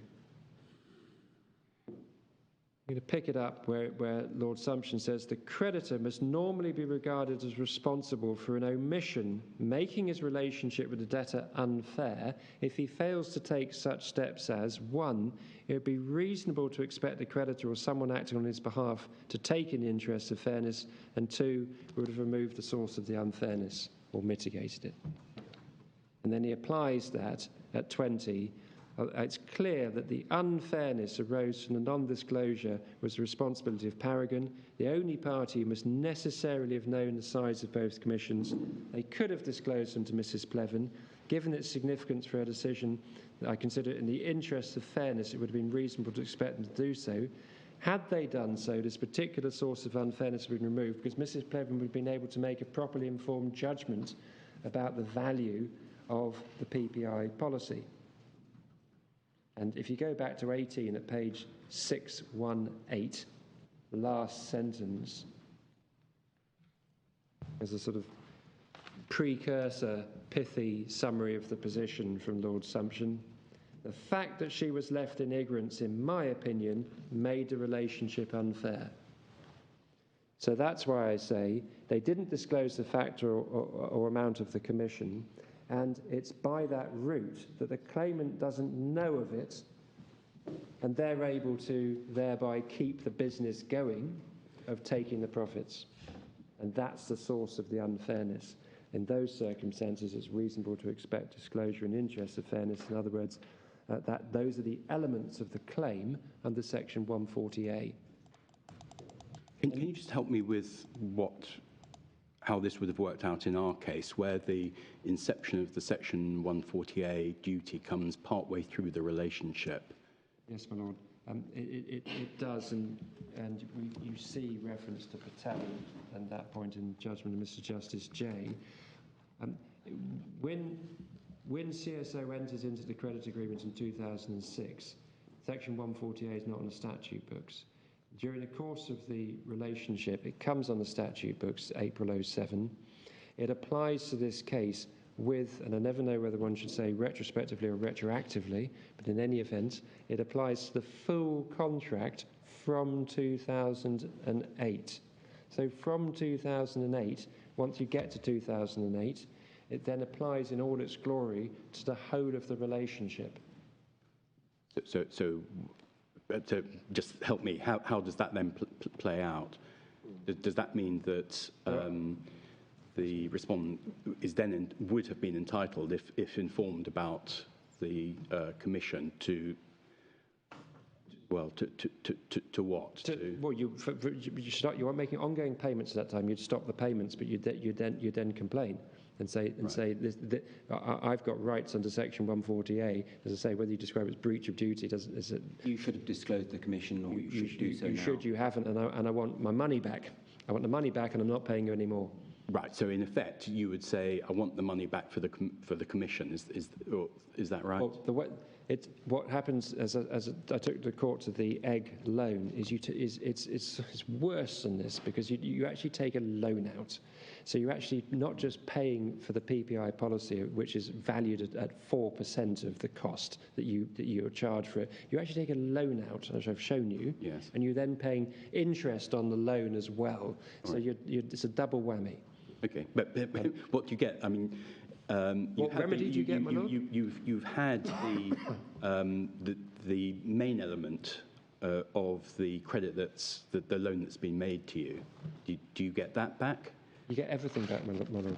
If you go to 140B, I mean, it's a matter of discretion for the court, but it's how it works in practice. Right. If that's okay. if you're asking about remedies, it's page 364. If you're asking otherwise, then it may be that Lord Kitchen will help you, having drafted an important judgment in a case called Scotland in relation to Section 140A back in the Court of Appeal. Right. Later, but leave that between members of the court. But at page 364, Section 140B, once you've triggered 140A, and you can trigger it, my lord, the way it works is, it's a very unusual provision. I've made this submission before, and no one has said, but there are plenty of acts. And I made a submission not that long ago in the Court of Appeal under 140A. And no one has said, I know lots. And I asked if anyone knew, the bench, if they knew, where a right of action is based on a relationship. Right. Certainly, to my knowledge, it's quite unusual, and it's the key that unlocks the door of understanding Section 140A. Section 140A is about a relationship being unfair. The relationship endures until the end, until, in this case, everything stops in 2010. There's another case in which we're seeking permission to go to the Supreme Court, which lies with your lordships, where the credit card that paid for it endures beyond the dates of the PPI payments, and that is the relationship ongoing. That was accepted by the Court of Appeal, even beyond the date of the last PPI payment of loan. But the issue arises in that case as to whether judging the relationship at the end of the credit card agreement, the relationship is infected over its whole period, or after the last payment of PPI per the Court of Appeal, no longer infected and no longer unfair. We say untenable, but that would be, we hope, for another day. But undoubtedly, it's a common ground in this case that the unfair relationship continues until 2010. And if you like, as my learned friend said, it's on a sort of day-by-day basis. If you complain in March 2009, you're complaining about the relationship that started in 2006, as you got beyond the April 2008 date, and continues until 2009. And you say, this relationship is unfair as a consequence of you, effectively, if you like, A, selling me this loan when you go off and require me to spend that much money to get a PPI policy, and also ongoing payments that are being made. And that then gives rise to discretionary remedies under 140B. I think that may be the answer to my question, is that in effect the remedy would be discretionary. It might involve all sorts of relief. That's where we don't know what would have happened, and we don't venture into that. We do in this sense, my lord, that we have, if you like, a judgment for a set amount of money in this case. Right, okay. Because we've won and we've got repayment with interest. So that's how it works in practice, and that's how it's worked in this case. So there is a, Yes, right, thank you very much. Should be a judgment if I route around. Yes, it's page 229. So it's £7,953 in costs.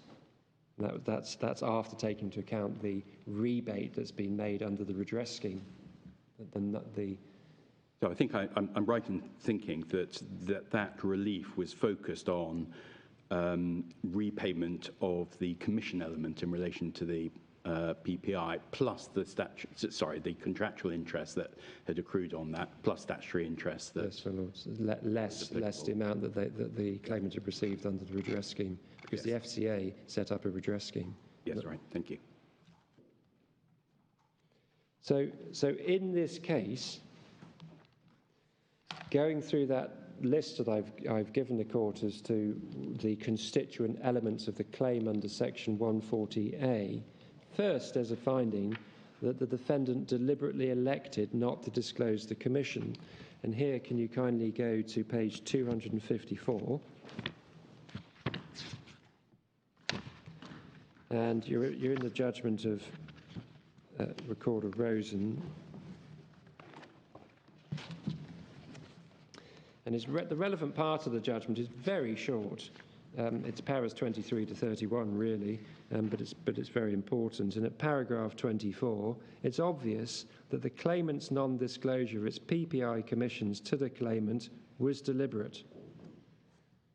And it did so deliberately with a view to, and I can quote here from the recorder at 26, it follows from what he says at 24, as a sophisticated creditor, the decision as to what level to charge and not disclose must have been considered at a high level. And then when you go down to 26, such non-disclosure is intentional, or at least reckless, the motive being to gain the claimant's agreement and increase the defendant's profits without her knowing it. He's encapsulated it very well. It's a very short judgment, but none the worse for that. This was core business for the defendant lender, and one would presume it applied across a large number of similar transactions. And Mr. Justice Jay acknowledged the commercial aspect, as did the Court of Appeal. The reference to Mr. Justice Jay is at paragraph 28, which is page 238. In the middle of para 28, here the appellant made an intentional or deliberate decision not to reveal the commission to the respondent, in my opinion, for obvious commercial reasons. In other words, to make profit. And then going back to the recorder at paragraph 27, please, so page 254 again, sorry to leap around, page 254. Moreover, it involved a breach of duty on the part of the defendant in the wider sense applicable to Section 32 of the 1980 Act. As at and from 2006, and that was the limited concession we made, that you have to start the clock really in 2007/2008 rather than 2006, because it's not even on the statute books, and then you look back. The defendant must have and did know that it was acting unfairly in the sense explained in Plevin. That is the finding. It's unappealable, it's unappealed, that's the finding. And when you read that with paragraph 19 of Lord Sampson's judgment, so if you, there's occasional advantages to paper because I can have them both open at the same time. But if at least in your mind you cast back to paragraph 19, and then in the sense explained in Plevin, in other words, the defendant must have and did know that it was acting unfairly. In the sense explained in Plevin, in other words, must have known it was acting unfairly and that it would be reasonable to expect it to take the step of disclosing the Commission in the interests of fairness. That's the Plevin. And the reference to that again is, please? I'm in Plevin para 19, which is 619. page 619, I do apologise, 619, and I'm in the judgment of the recorder at page 254. Yes. And I'm just saying that you marrying the two together, it explains what's meant by the, it's not compressed, it's just brief and efficient, this judgment. It's that he's acting unfairly in the sense explained in Plevin. So there, for the avoidance of any doubt, we have got all of the constituent elements of Section 140A known by this defendant, and hence we passed the threshold under Section 32(2) on our additional case, and should do. And if this court considers that nevertheless it should introduce, and we leave these matters to the court, this is kind of beyond our skill set to manage. But if the court considers that there needs to be an objective test to boot, then we meet the objective test. That's the finding of Lady Justice Rose at page 216. 216, page 216, para 160. Last sentence. Can I take you back to the point that you were on earlier? Yes, my lord. It strikes me as really at the heart of, well, it's a very important point you've raised.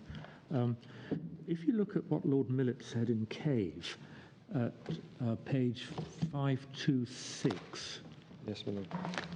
in paragraph 17 that you Yes, took us to earlier,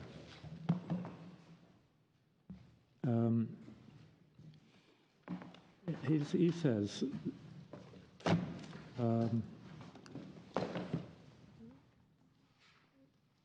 well, I didn't read it out, but you'll see that if words simply mean deliberate breach of duty, then they refer only to a breach of duty which has been committed intentionally. The distinction is between intentional wrongdoing on the one hand and negligence or inadvertent wrongdoing on the other. So for example, the surgeon who burns his initials on the patient's liver, that, as a matter of fact, is intentional wrong. And let's just assume it's trespass to the person. So it's intentional wrong. It's certainly not negligent or inadvertent. The economic torts, if you think about the ship that fired the cannon to deter the canoes bringing out the slaves to the slave ships off the coast of Cameroon. Do you know the case? Yeah, well, Oh, it's a classic case on economic torts. The captain of the ship who ordered the cannon to be fired wouldn't need to be a sophisticated lawyer who realised that this. I mean, it's a was it McGarvey? Got McPhail in mind, but it's Mc something or other. It's not McPhail. Yeah, well, anyway, but yes, anyway, it's one of a number of cases to do with the use of intimidation to interfere with somebody else's business, and more modern cases would be about striking minors, for example. But they don't need to know the law of tort in order for it to be intentional wrongdoing. yes, my lord. Yes, it's how one chooses to interpret those words, because they've been sought to be applied by meaning knowledge of legal outcome, because that's why I start with my submission, the narrowness of the issue. Yeah. Because that they're holding on tight to that, the simple premise that they couldn't have known the legal outcome until Plevin. Yeah. And my lord is. And so you say, well, if that were the case, that would just bring you face to face with the sort of problem that Deutsche Morgan Grenfell caused. that you can't really know until the end of the proceedings whether or not the limitation period applies.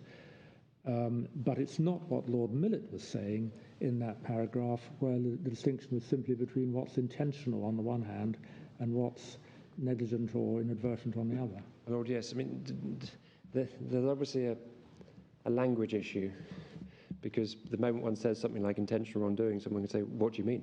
Yeah, yes, of course.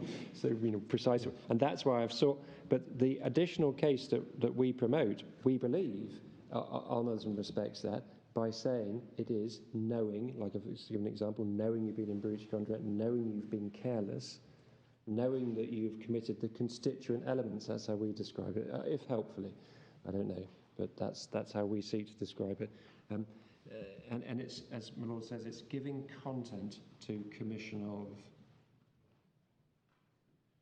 My Lord, I was just finishing off that the objective test is satisfied at page 216. The judgment of Lady Justice Rose at para 160 ends, "I can see no reason why a reasonable person apprehending the risks that Canada Square must have apprehended would have decided not to disclose the commission to Mrs. Potter." The findings are respectively all one way in this case.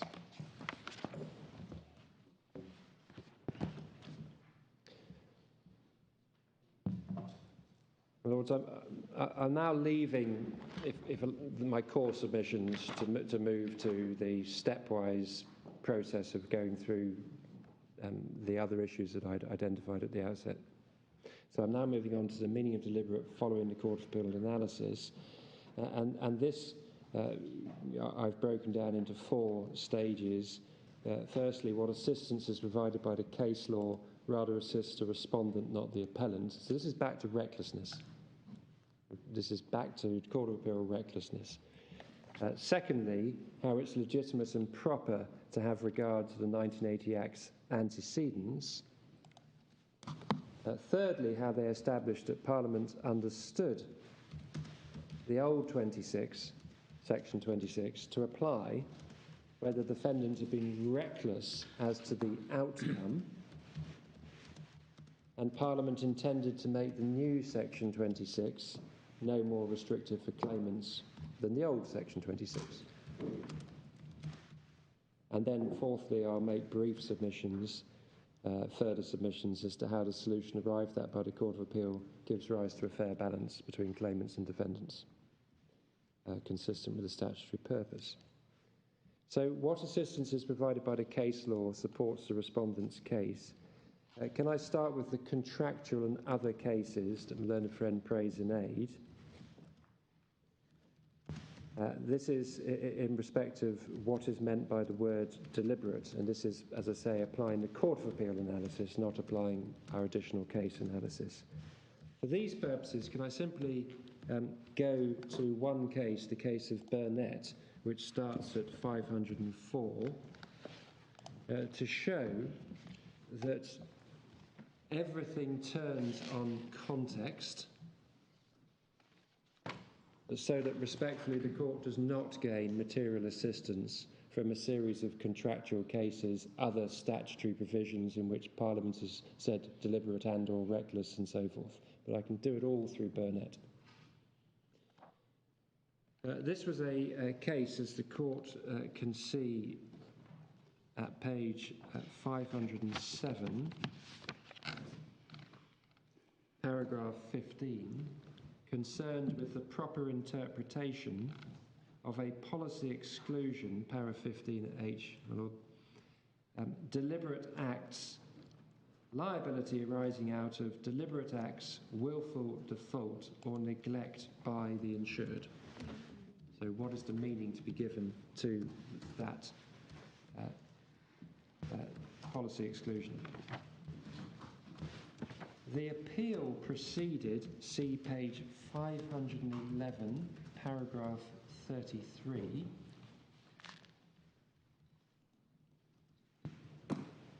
Para 33 at E, 511. On the basis that the insurer, and it was obviously the insurer that was seeking to rely upon the policy exception or exclusion, also accepts that since negligence is covered deliberate acts cannot simply mean any act which the door steward intended to carry out. This was a door steward who put the victim or the pursuer's widower in a neck hold unintentionally, after which he died. I think whether or not even factually it's a separate issue whether he did. He did die after that, even putting it neutrally. So this was a case in which it was common ground that deliberate acts didn't mean deliberately performing an act. It had to mean more than that to give content to the policy exclusion, otherwise it would capture every case and it wouldn't be much of a policy. And so that was context driving the proper interpretation. When you then go down to 35 to 37, the judgment, I should add, of Lord Hamblin, you then see in the present case we're concerned with liability for injury arising out of deliberate acts. If, as is common ground, it's not the act which gives rise to the injury, it has to be deliberate, the most natural interpretation is the act of causing injury. And then later on, in C37, no commercial, right at the bottom, or other logic in excluding precision injuries in this way. Why should the parties choose to make coverage depend on the happenstance of whether targeted injury does or doesn't result? The point being, here is a detailed analysis by Lord Hamblin in the circumstances of this policy of insurance with regard to its particular context of providing insurance in relation to the conduct of its doorman. And that then leads on to the analysis in relation to whether or not deliberate acts includes recklessness, held by Lord Hamblin does not. And if you pick it up again at page 515, paragraph 51 and then 52, this is rejecting the insurer's case that it includes reckless. First, the starting point is the natural meaning of deliberate acts. This connotes consciously performing an act intending its consequences. It involves a different state of mind to recklessness. And that's the passage relied on by my learned friend. Pausing there. Out of context, that is wrong. Completely wrong.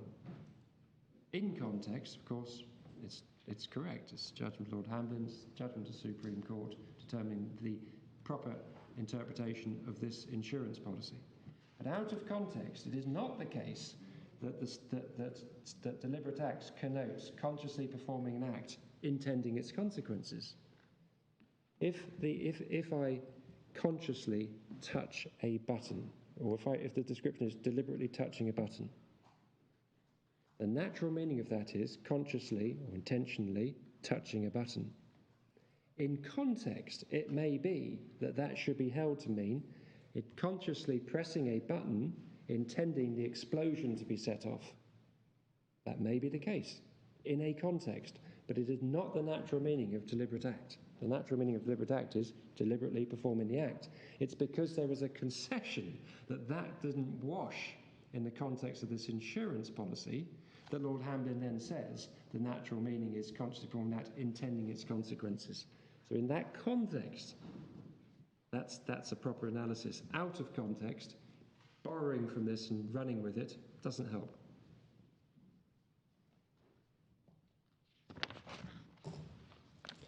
And I then turn to cases directly addressing section 32 and start with CAVE. And this is the issue of does CAVE assist in relation to the issue of recklessness does or does not apply. And our case, as we know, is not, viz. The Court of Appeal, is not recklessness deliberate equals reckless. It's you need deliberate conduct to which the court attaches a further mens rea of reckless as to the legal outcome. So just to reduce our case mockingly to deliberate equals reckless is unfair. The Court of Appeal did not say deliberate equals reckless because there was a requirement for deliberate conduct, just like the deliberate act in the Burnett contract. And the question for the court was, in order to honour the statutory purpose, is it a requirement that we take that all the way through to and intend the legal outcome? Or does that lead to all the problems which I've sought to identify and which my Lord Reid has made observations in relation to, and thereby encourage the court to reduce that, to honour the statutory purpose, to reckless as to the legal outcome? And what is notable in Cave, if the court kindly goes to page 527,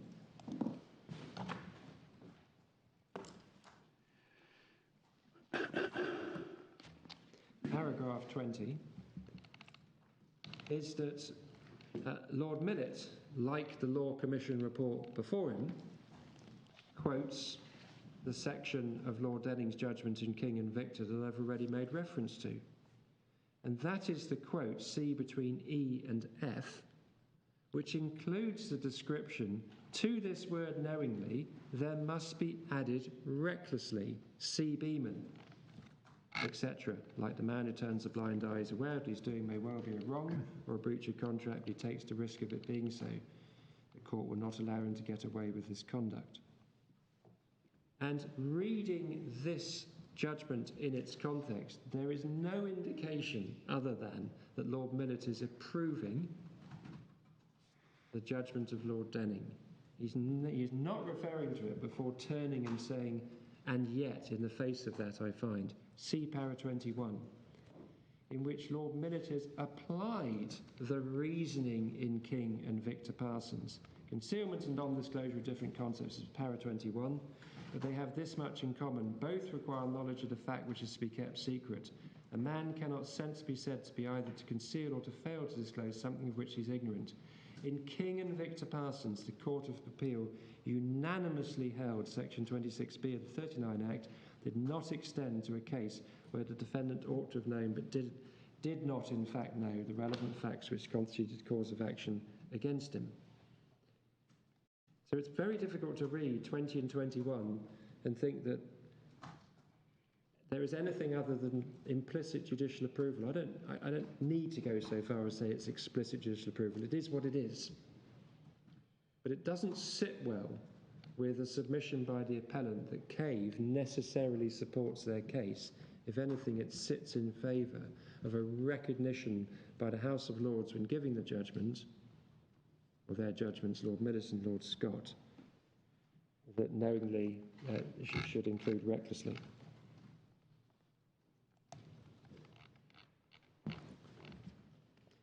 So the mere fact that counsel for both parties raised recklessness in their arguments to a certain end and sought to use that, one to say it doesn't include recklessness, so it's really, really narrow what you're asking for, and the other way round, doesn't assist because all the courts had to do was say, is it enough to stop the mens rea clock at the Brocklesbury level? And the answer was no. It's not enough to say all you need is deliberate conduct. Beyond that, the House of Lords did not go. Everything else is obiter.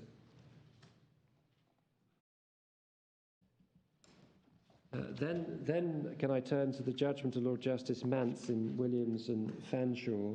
And for these purposes, it's probably as easy if the court has a look at Lady Justice Rose's judgment, because this is a case where, as we set out in our written case, an incredibly detailed judgment below, and it does become somewhat repetitive for us then to go through line by line what's already been set out in the judgment. And you can pick all of this up at pages 197 and following. So that's para 97 and following. 97 to 103 is a very detailed analysis of Williams and Fanshawe. And all of it's obiter, and we don't say otherwise. And when Lady Justice Rhodes concludes at para 103 on page 200, right at the end, on balance, therefore, I accept that Williams, so supportive of Mrs. Potter's case, is not determinative, we concur. Of course it's not determinative, let alone to this court. It's simply of interest. It's of interest, and the way I would put it is that Lord Justice Mance's judicial antennae were tweaking. at the prospect that a trigger would require the claimant to prove that the defendant knew the legal outcome. Knew the legal outcome. It just doesn't sit well, and rightly so, for Lord Justice Mance in that case. And you see this when you go to additional, there are plenty of passages, not just the line that my learned friend took you to in para 36. If you go to page 826,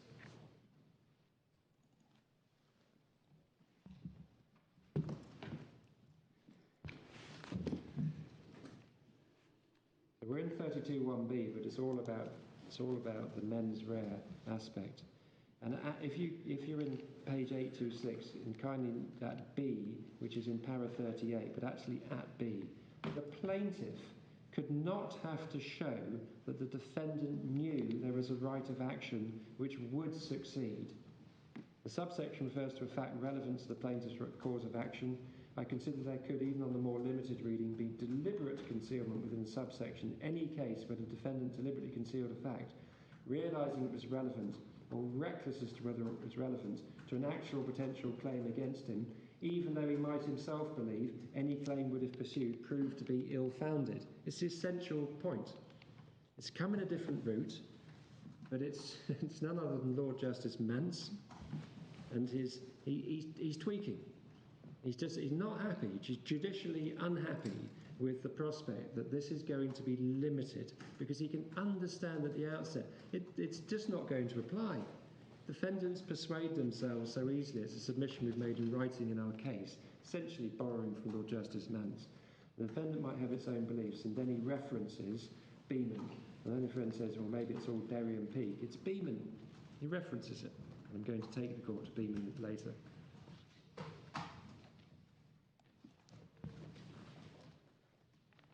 The next submission was it's legitimate and proper to have regard to the 1980 Act's antecedents. And there are two routes to consideration of the previous law. The first is in order to determine the mischief at which the Act was aimed. And the second is in a case of evident ambiguity and or substantial difficulty of interpretation.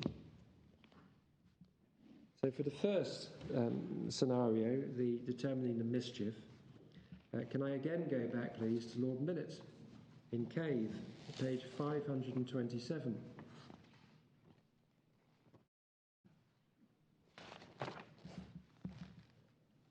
(527), paragraph 19. So at the top, around B, please. In such circumstances, reference to the antecedent statute and case law is a limited value. This is an earlier issue, since there can be no assumption the later statute merely reproduced the pre-existing law. But, in my opinion, it can be referred to if it helps either to identify the mischief which the later statute set out to remedy, or to explain why Parliament chose to adopt the particular language or drafting technique which it did when enacting the later statute.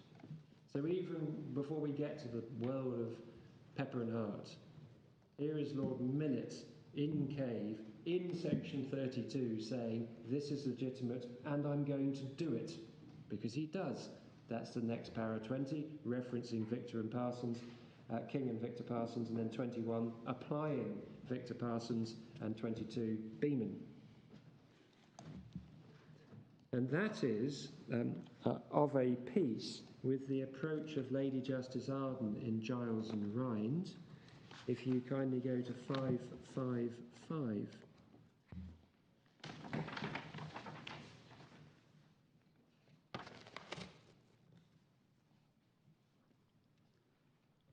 So this is paragraph 43. And down at the bottom on 555 and then over the page, please, it is appropriate to refer to the report of the Law Reform Committee because it sets out the pre-existing law and the mischief to which the amendments to section 26 were directed. And then you'll see there a considered analysis of the previous law and a sort of de bene essay reference to Hansard at paragraph 48.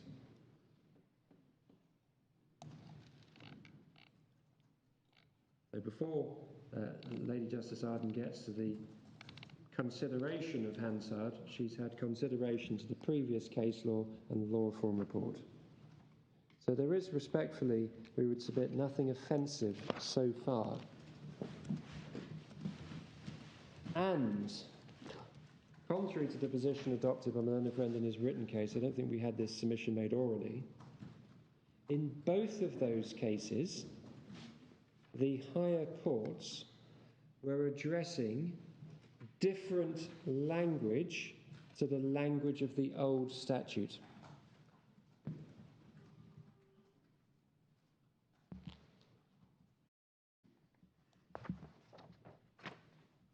So CAVE is, of course, concerned with deliberate commission of breach of duty. And deliberate commission of breach of duty does not make an appearance in the old Section 26. So that was not a barrier to the House of Lords' consideration of the previous law, that the wording had changed. Ditto, Lady Justice Arden, if you go back to 553, please. This section was all concerned with issue 1, which is at G above paragraph 36. Is that clear? Page 553, my lords. Which says, does a claim under section 423 of the 1986 Act amount to an allegation of breach of duty? That's what the issue was. The issue was it can't be a breach of duty. As I've sought to explain, on the idea that, you know, Section 43 doesn't really give rise to a breach of duty. If you have a very narrow way of approaching it, you're going to limit it. And in fact, the answer is, of course it does, because Part 2 of the Limitation Act is designed to cover all of the claims that can be brought under Part 1, unless expressly excluded. And there's a very detailed analysis by Justice Arden. But for these purposes, it's said in my learned friend's written case, this was all about right of action. It's not about right of action. The finding was that breach of duty is the obverse of right of action, but it's about what's the meaning of breach of duty. And the words breach of duty do not appear in Section 26 of the old Act. So both these cases are consideration of new words by Parliament from 1980 onwards of old law, if I can put it that way, without having to trespass into the world of Pepper and Hart.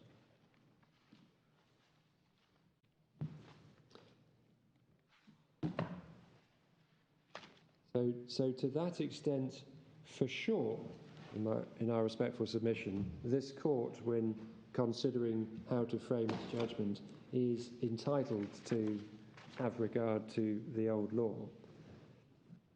In addition, the court can have regard to the old law in cases, as I say, of evident ambiguity or substantial difficulty, and that's all set out in Farrell and Alexander and in FII 2. So Farrell and Alexander at 1427, that the test is set out.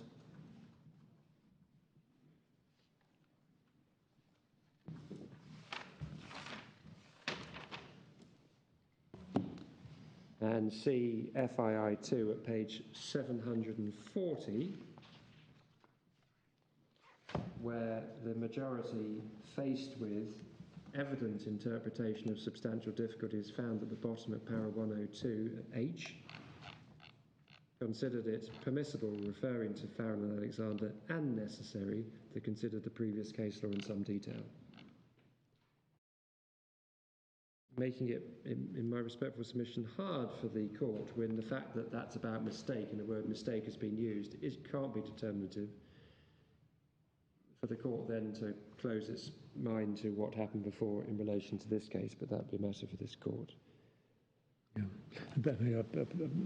A factor in that case was that Climate Benson had itself analysed the previous law, and we felt it had done so in a rather loose way.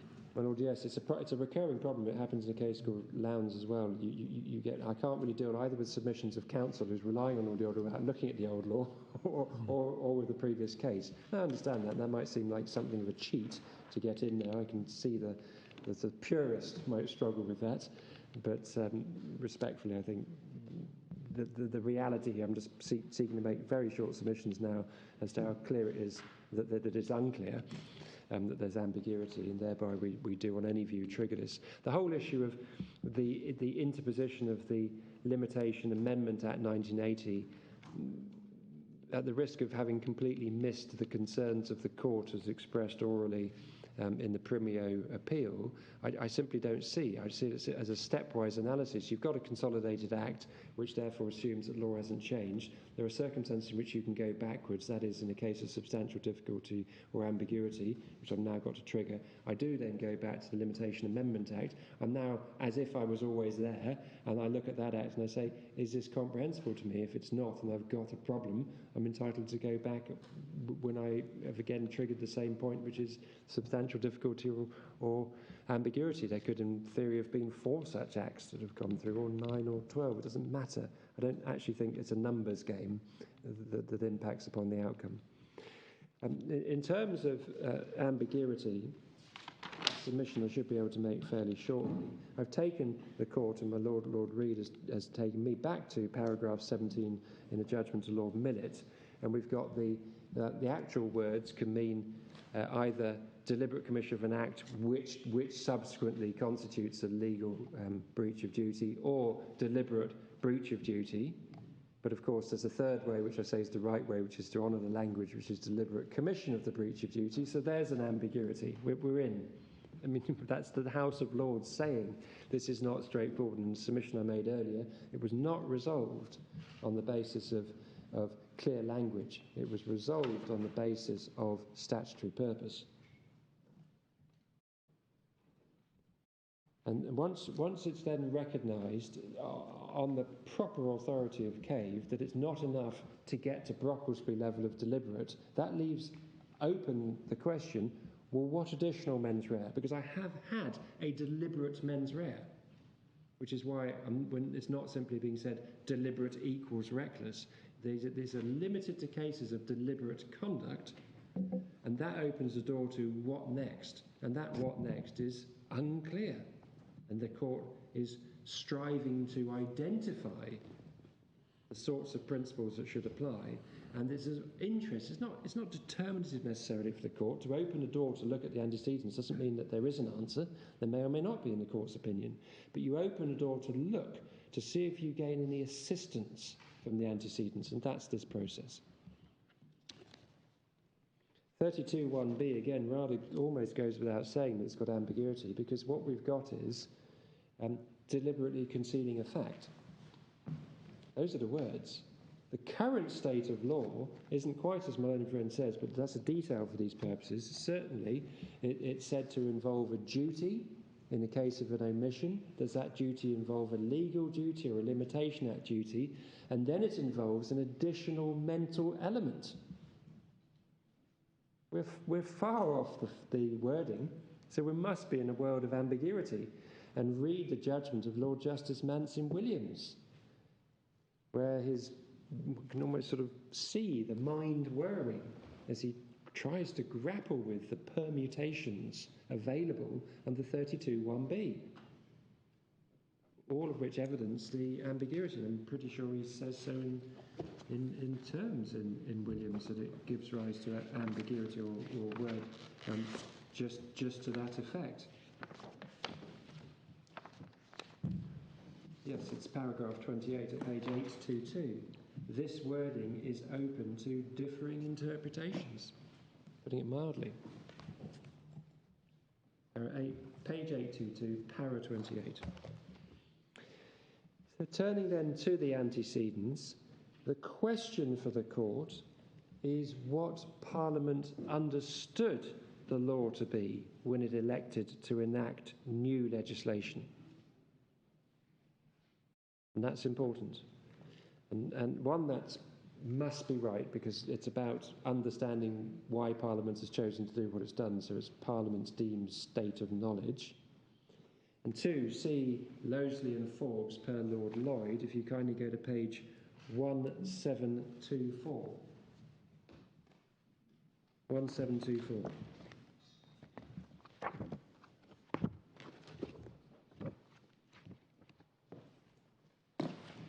That 1724 that is Loseley, and then if you go to 1737 in the judgment of Lord Lloyd, between B and C, it is Parliament's understanding of the existing law when enacting the Limitation Amendment Act 1980 that matters. Does the court see that between B and C? So page 1737. Mm-hmm.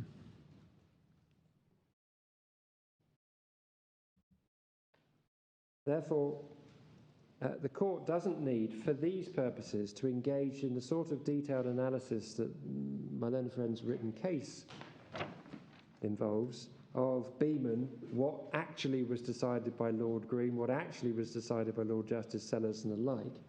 A good starting point instead is the Law Reform Committee's summary of the then current law. And if, for these purposes, if you could please go to page 2364.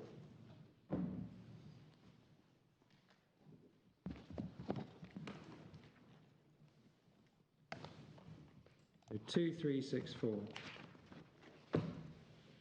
Page 2363 says the current law before 2.8.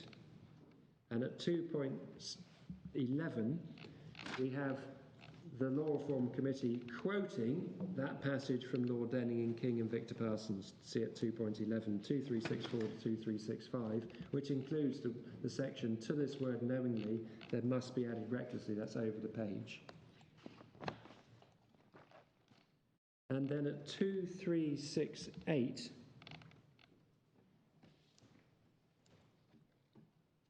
(2.23), it's a Court C.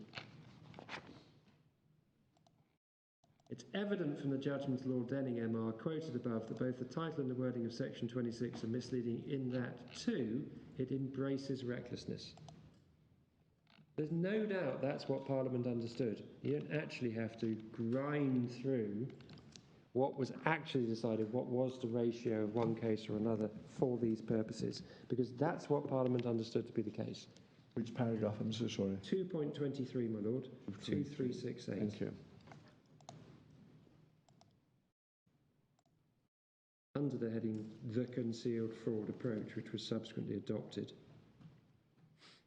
2.22, the essential feature is it operates on some degree of blameworthiness on the part of the defendant, and again, not this idea that it needs to be of the utmost degree, etc.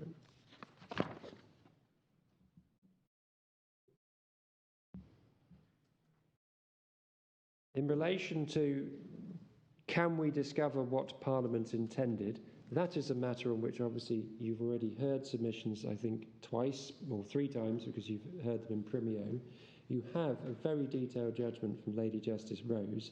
I'm not entirely sure it's useful of the court's time for me to trawl back through the passages in Hansard, because they're all marked up. Lady Justice Rose works her way through them.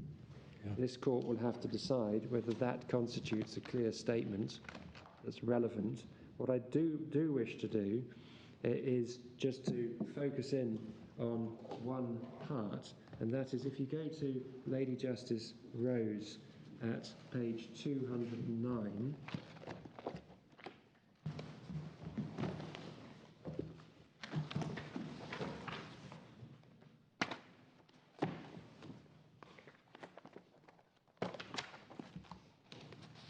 after she's at para 134, after Lady Justice Rose has set out the various quotes from Lord Hailsham and then from the Solicitor General at para 132 and addressed the competing arguments, right at the end of 134, The point is rather, does the court see this right at the bottom, 134? The point is rather that the bill presented by the Lord Chancellor was said not to be in any way more restrictive than the previous law in the course of a debate which was focused on the element of unconscionability of the defendant's conduct. And that provision is the single one I'm therefore going to take you to, because that's at 2339 to 2340. And the relevant passage is most of the left-hand column of 2339, all of the right-hand column of 2339, if I'm not rushing, if you're at 2339. And then over the page, down to the end of the left-hand column of 2340. And I'm not going to invite the court to read all of that now, but if the court wishes to focus in, that's probably the best section of Hansard to have a look at. But what you can see is if you're on the left-hand column of 2339 in the first part of it, so right in the middle of the page, the Lord Chancellor says, the background at any rate is a perfectly simple one. It's that if somebody's deliberately hidden his own wrongdoing, or in certain cases where his action has been such that it would be unconscionable for him to rely on the limitation period to save him from the consequences of the wrongdoing, he should not be able to take advantage of the limitation period. The noble Lord quite rightly says it's a new clause, but the purpose of the clause is to restate the law more or less as it is in language which is more or less contemporary. And then there follows an analysis which incorporates, if you go over the page, express reference by Lord Chancellor to Beeman. So over the page, left-hand column at the top. Starts, since it's not intended the new section should be in any way more restrictive than the present law. There was a case of the Court of Appeal, and again, for the sake of those who like references, refer to it again, it's Beeman. So this was absolutely in the forefront of the mind of the Lord Chancellor. And for that reason, it then becomes helpful to have a look at Beeman, not so much to understand what the law was understood to mean, because that's clear, it was incorporated recklessness, but to understand what is the significance of the Lord Chancellor's reference to Beeman during the course of a debate in which he says the new law is not intended to be any more restrictive than the old law. So Beeman starts at page 481, and the only judgment that the court needs to go to is Lord Green, because it's a Lord Green judgment that is then carried through. It's carried through by Lord Denning and King and Victor Parsons, all the way through to Lord Justice Manson, Williams and Fanshawe. It's perhaps worth noting that it's a case of conversion, and I see that in Cave, Lord Millett says that this is it's a case of, how's it put, deliberate commission of a breach of duty because conversion is an intentional tort. Well, yes, again, when part of our research, we had a little look at concealment as the law was understood to mean back in the 40s, and it's a bit dense, and it gives rise again to this whole idea of, like the observation of Lord Sells, I'm simply not going to match up to vis-a-vis, is it a breach of contract if it's not an actionable breach of contract as a defence? Yeah. I find that concept difficult to grasp. Yeah. Perhaps it is a breach of contract. The point I had in mind is that what was important wasn't whether or not the bailees, having had this luggage sitting in their office for goodness knows how long, Yes, ma'am. whether or not they realised they were acting wrongfully, but what they in fact did was an intentional tort. Yes, ma'am. Certainly, it goes back to this idea, although the recklessness has come in, the recklessness is attached to their understanding of the legal consequences. Beeman is actually an apposite case when considering our case and the Court of Appeal analysis. Whatever the fine details of when the cause of action is complete, because it's a cause of action in conversion, it would appear, certainly we understood it to be the case, that there can be circumstances in which a person has, again, maybe one calls it a defence to an action in conversion, but a defence because they're legally entitled to dispose of goods if, for instance, they've asked the, getting it right around, I think that asked the bailey to take the goods away and the bailey hasn't responded. It's not a defence that the goods are valueless. That's made clear in the judgment of Lord Green. But the recklessness was attaching to the defendant's understanding wrongly that it was not legally liable because Lord Green was not prepared to go behind the findings of Mr. Justice Denning in that context. And I can take you to the passage. It is a sort of dense business, the judgment, but it is obviously to this court easily surmountable. Having set out what Mr. Justice Denning had found, you then hit a passage at 492, right at the bottom, where you know you're dealing with Lord Green because he says, "I will state the relevant matters as they appear to me." So from then on in, you know you're getting it per Lord Green. And the critical thing is, if you go to 494 at the top, this is a bit of a rush through, but this is the critical part, right at the top. This, therefore, was Mr. Ingram's idea, namely, that the company were entitled to disembarrass themselves of all obligations of safe custody in respect of chattels. So they believed they were legally, whether you call it defence, however it's analysed by this court, that's what they believed.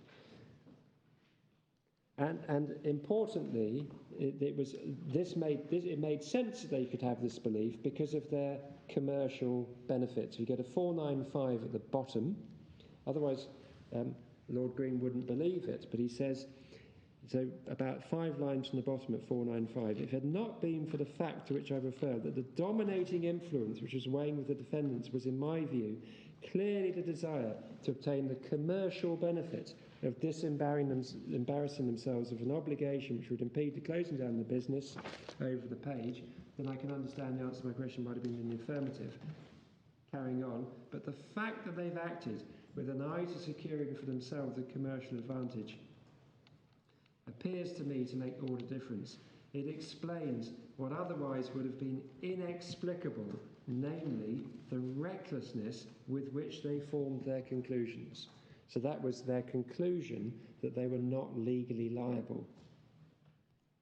And so the case chimes with ours, although they're not in a we don't know the law, they're on a facts case. What you've got is commercial benefit blinding this defendant to the legal consequences. And that's why when you go down on 496 to the last paragraph, you see this repeated mantra. So picking it up in the last paragraph, 5 lines in, so the court see in breach of their duty as bailees. So I'm on page 496, second para, 5 lines down. In breach of their duties to bailees to communicate with the plaintiff before converting her goods, they recklessly, and without making the slightest effort to ascertain the position, assumed communication was impossible. A few lines down, they recklessly, and without taking the least trouble to verify the facts, assumed that the plaintiff had not troubled about her goods, and large storage charges mounted up and continue to mount up, which the plaintiff would be unable to pay. This idea that they are entitled to do, that language that Lord Green uses, they were entitled to conduct themselves in this way. They had a reckless belief as to the legal outcome. That's Beeman. That's what Beeman is all about.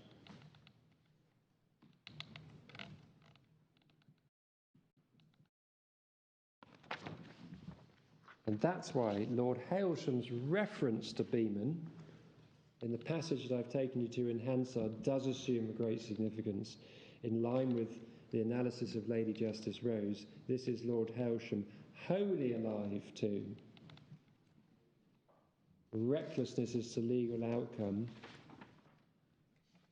Sorry, the page again in Hansard, my lord? Yes. Yes, my lord. 2342, Thank you. 214. Thank you. Yes, it's 2340 that's got the reference to, Yeah, thank you, I've got it now. I think, to Beeman. And that, in our respectful submission, is the proper analysis of Beeman per Lord Green. And we don't agree with the appellant when they say that that's not, that he simply found that they knew everything that I've taken as the relevant passages. But that would be an academic exercise on its own, and of passing interest to this court, whether it's ratio or obiter. That's not the point. The point is, this is in the mind, the forefront of the capacious mind of Lord Hailsham. And then I can make very short additional submissions, but hopefully before lunch and adjournment, in relation to my last point on this, which was the incorporation of recklessness as a legal outcome gives rise to a fair balance, because of course I've made the essence of my submissions already in relation to this. So what's said against me is the desire for certainty, but as the submission I've already made, one must distinguish between legal certainty and factual certainty, or inevitably, as we put it, uncertainty. The test set out by Lady Justice Rhodes provides legal certainty. That's a clear test. It's no good saying, oh, well, recklessness can mean lots of things. Lady Justice Rhodes has decided what recklessness means in this context. She has applied R&G. There is a legally certain test. Factual uncertainty is inevitable. The same point was recognised, but I actually don't think it's necessary to go to these passages at all. But it's recognised in the context of reasonable diligence. In OT Computers, I can give you the reference, by Lord Justice Mayles at paragraph 47, pages 1824 to 1825. And it's also recognised in the Burnden Holdings case in relation to unlikely to be discovered for some time by the Court of Appeal, Lord Justice David Richards, at para 54, page 1195, and then I'll just take you to the Supreme Court per Lord Briggs at para 26, page 1206. So 1206, I think, would probably suffice.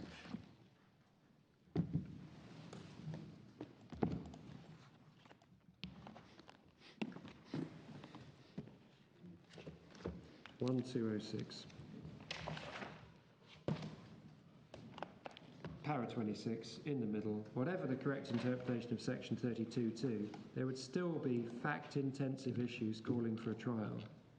I mean, it's something that can happen. If you're going to set a test as Parliament, for instance, under 32.2, as I've said, in circumstances where unlikely to be discovered for some time, that may call on, for analysis as to whether that test has been passed, which leads to factual uncertainty. That's par for the course. Ditto, if the test is in relation to recklessness in the way described, that may or may not call for detailed factual analysis. And it's case sensitive. It's an inevitable consequence of the quest for legal certainty being tempered by the need to produce fairness. My Lord, I can move into the next topic just before lunch, which is section 32.1b. Any fact relevant to the plaintiff's right of action has been deliberately concealed. And this is on the basis of the Court of Appeal's analysis. So this is in support of the Court of Appeal case, just so the court understands where I'm going. And I'm proposing to make the following 4 submissions. First, A's conduct involved active concealment, a point which we submit respectfully we should be entitled to raise and run.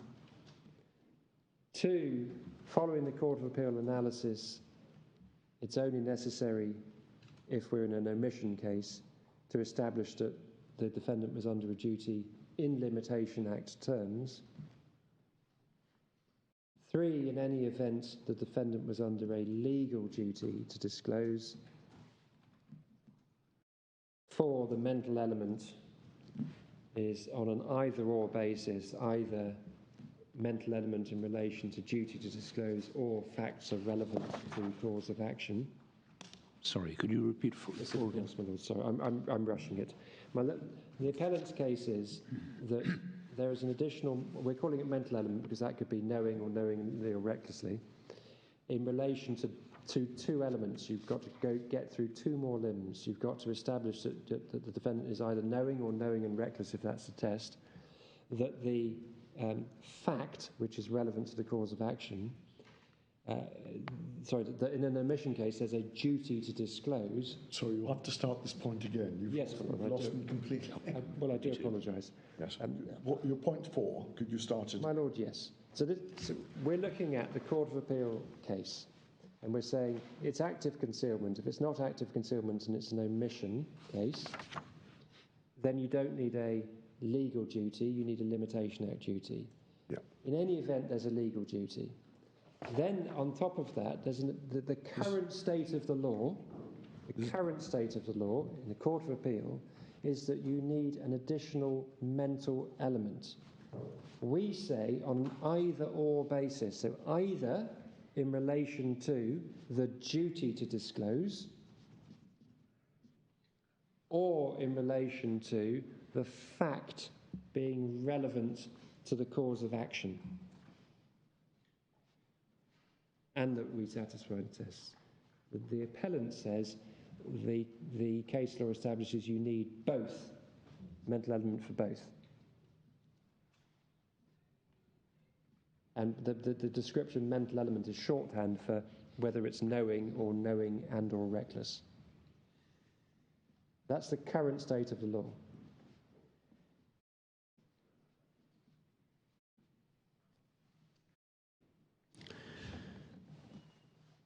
Well, I think it would probably make sense for us to adjourn before you embark on the on the detail of these submissions. I'm wondering how we're getting along in terms of time. I'm doing well, my Lord, in terms of time. I have to say I'm pleased that I'm making substantial progress through my intended submissions, so that whereas I would always strive to beg, borrow and steal for more time, yes, I am an hour down, or an hour less, I think about 10 minutes from arrival at 10:20, and I would expect to be finished certainly by 3:30, and then that should leave my learned friend enough time. Yes. I hope to make his replies. Would it be helpful to the parties if we were to sit at 1:45 rather than 2, or am I being unnecessarily cautious? It's difficult to know how long I'll be without having heard what my learned friend is saying after lunch. Yeah. So it may be. Yeah, well, can I encourage, if the court is kindly even opening the door to it, then can I say yes, please, quarter to 2? Well, yes, we can manage that. Thank you, fine. Well, 1:45 then.